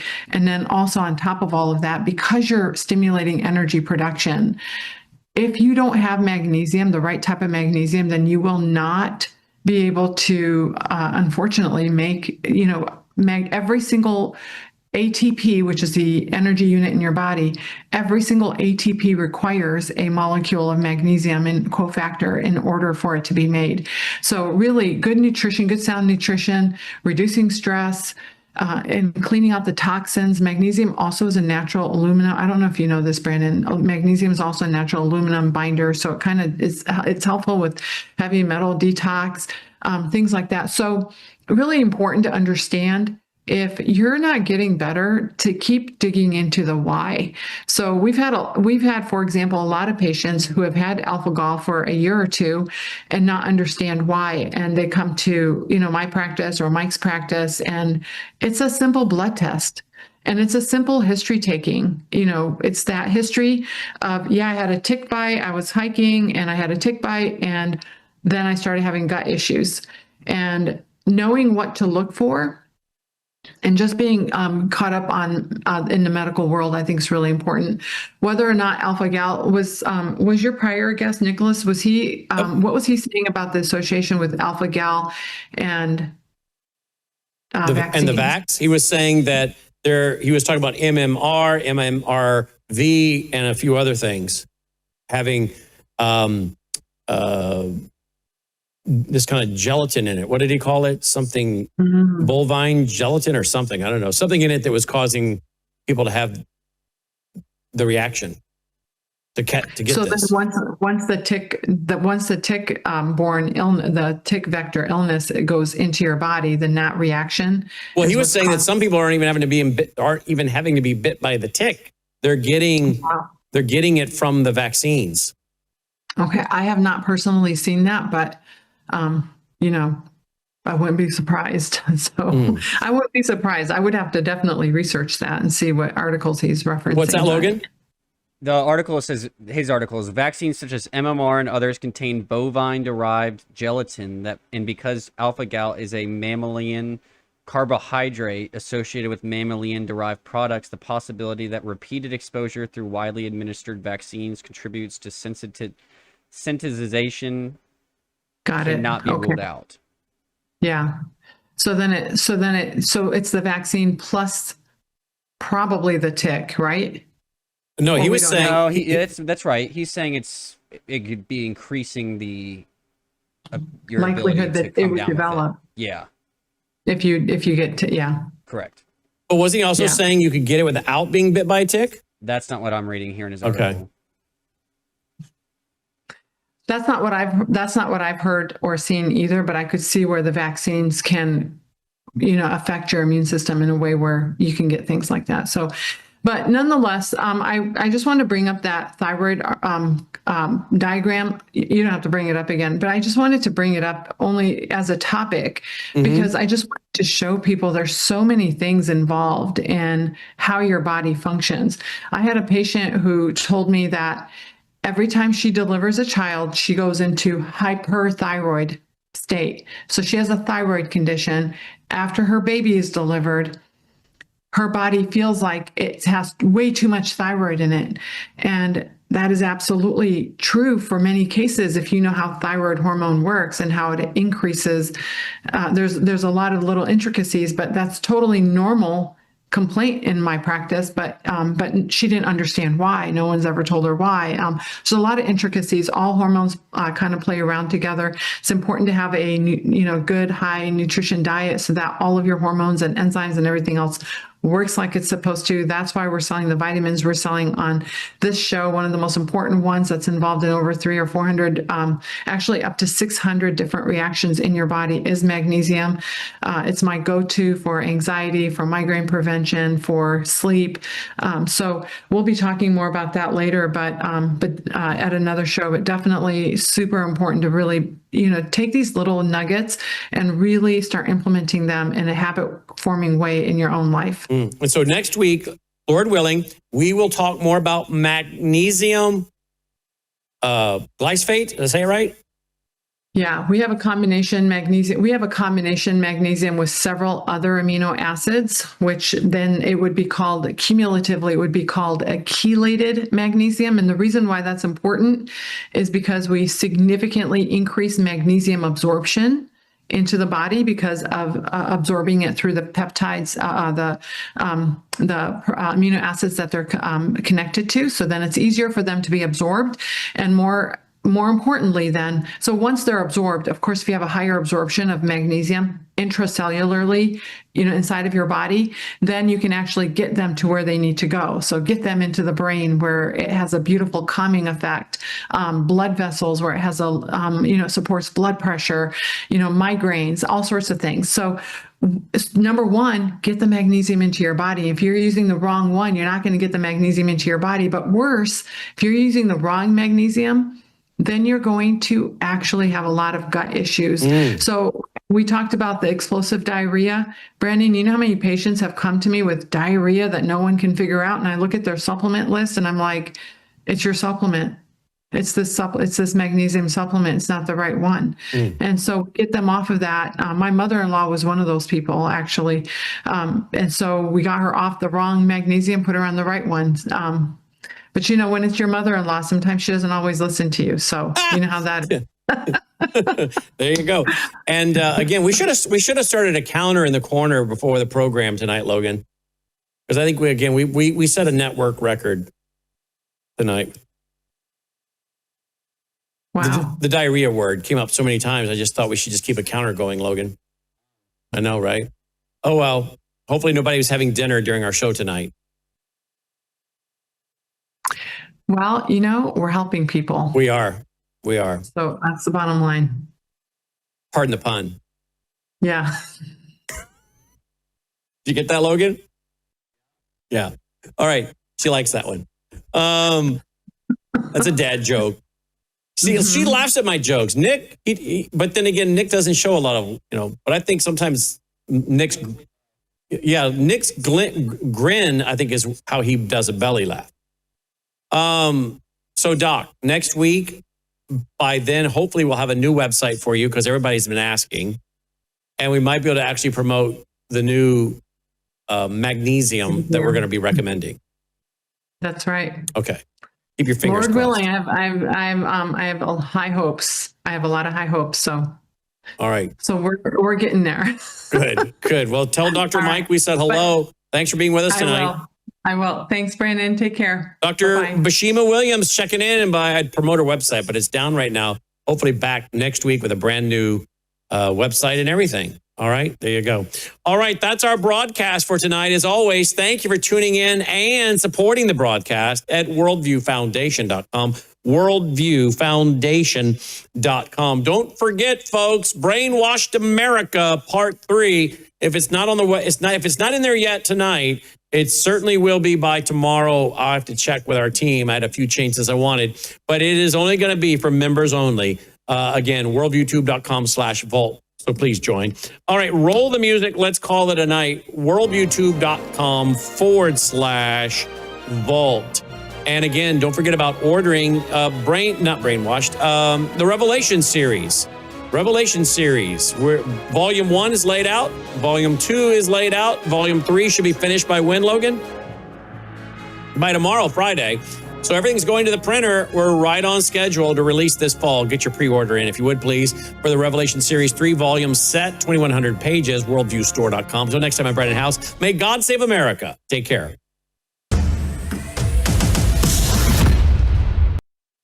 Tonight on the Worldview Report, Trump declares the Iran deal dead at the NATO summit in Turkey, and he calls the regime's leaders scum and sick people.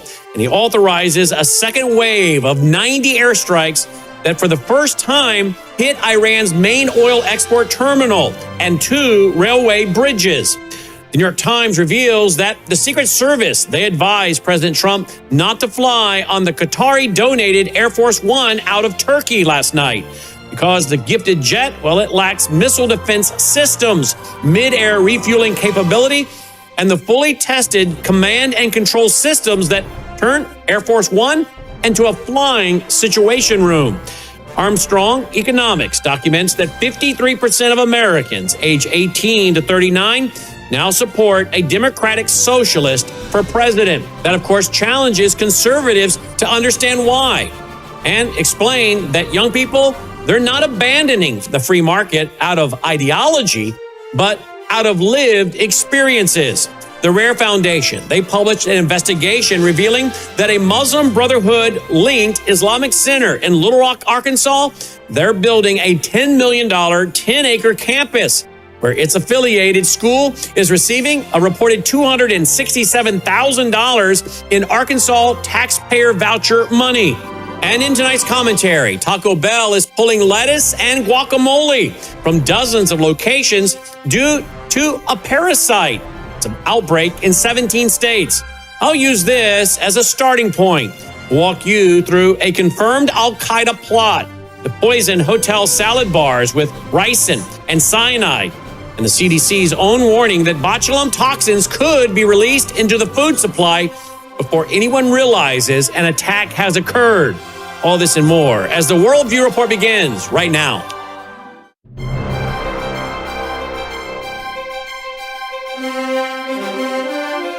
This is Worldview Report with host Brandon House. Whether it is news from the nation's capital or your state capital, from the classroom to the boardroom, from national security to national and local news that impacts you and your family, Worldview Report is your trusted source for vital and uncensored news.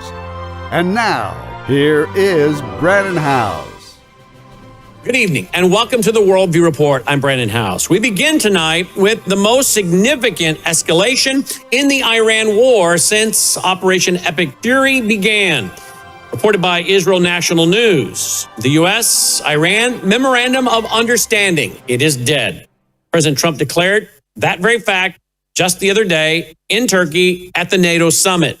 That was, of course, on Wednesday. And then he authorized a second massive wave of strikes against Iran that very same night. Here is what Trump said, standing before reporters at the NATO summit. He was asked whether the deal was finished. His answer, it was unambiguous. He said, I think it's over. I don't want to deal with them anymore. They're scum. You know what scum is. They're scum. They're sick people. They're led by sick people. And they're vicious, violent people, end quote. He went on to declare that if they had a nuclear weapon, they would use it. He went on to say he's very concerned, but subsequently, he posted on Truth Social confirming that indeed he had authorized new strikes with a single sentence. This is in retribution for yesterday's bombing of ships by Iran. If it happens again, it will get much worse. That's what he wrote. And here's what happened on the ground, folks. U.S. Central Command, they announced that American forces struck 90 Iranian military and infrastructure targets. That was on Wednesday night, further degrading Iran's ability to threaten the freedom of navigation in the Strait of Hormuz. Targets, they included air defense systems, command and control networks, coastal radar sites, and anti-ship missile capabilities, and more than 60 IRGC small boats. Explosions, they were reported across multiple Iranian cities. And for the first time since the war began, there was an attack on Karg Island. That's Iran's main oil export terminal. American forces also struck 2 railway bridges in northern Iran. And that is the first confirmed U.S. strike on Iranian transportation infrastructure during the conflict. The financial reaction, it was immediate. Oil prices, they spiked more than 5%. Stocks, they tumbled. Brent crude, it rose towards $79 per barrel. Trump administration, at the same time, revoked Iran General License X, the oil export authorization that was issued as part of the Memorandum of Understanding's concessions, reimposing full oil sanctions within hours of the IRGC tanker attacks. Iran's military advisor, they posted publicly that the aggressive enemy and his partners will be severely punished. And Iranian military sources, they told the state media that a massive attack against U.S. military bases in the region would follow soon, end quote. Our next story comes from the New York Times and is confirmed by The Hill. President Trump, he flew out of Turkey on Wednesday night on the old Air Force One, the traditional blue and white Boeing VC-25A, the one that has served American presidents for decades. He did that rather than flying on his new Qatari-donated Boeing 747-8. Why? It was a security precaution related to the resumption of hostilities with Iran. Reportedly, the Secret Service advised President Trump not to depart Turkey on the newer Qatari-gifted aircraft. Sources familiar with the matter told the New York Times that the president flew out of Turkey on the original Air Force One out of an abundance of caution for a potential threat from Iran, although no specific threats were explicitly identified. Core security concern is reportedly substantive. The Qatari plane, it was manufactured as a passenger jet back in 2012. and reportedly lacks the key military defense features of the original Air Force One, including mid-air refueling capability and missile defense systems. Crucially, the plane's command and control systems, which is the capability that turns Air Force One into a flying situation room, thus allowing the president to receive classified briefings and issue orders to military officers worldwide, well, that has not been fully tested. One former national security official told the press that the Qatari plane was built for aesthetics, not mission. President Trump flew from Turkey to Royal Air Force Base in the UK on the secure original Air Force One, where he authorized the additional wave of strikes against Iran that CENTCOM confirmed on Wednesday evening. He then briefly boarded the Qatari aircraft at the airbase before flying back to the United States. President Trump dismissed the security concern publicly on Truth Social, saying that the new plane was simply shown to troops at the base. We questioned this cover story yesterday. We didn't buy it, and I'm sure many of you didn't. And now we find out it was just that. But the New York Times noted on CNN that this explanation is, of course, a little hard to believe, which is true. Our next story comes from Armstrong Economics, written by legendary economic forecaster Martin Armstrong. And it provides the most honest and intellectually serious conservative analysis of the socialism surge among young Americans. One that we have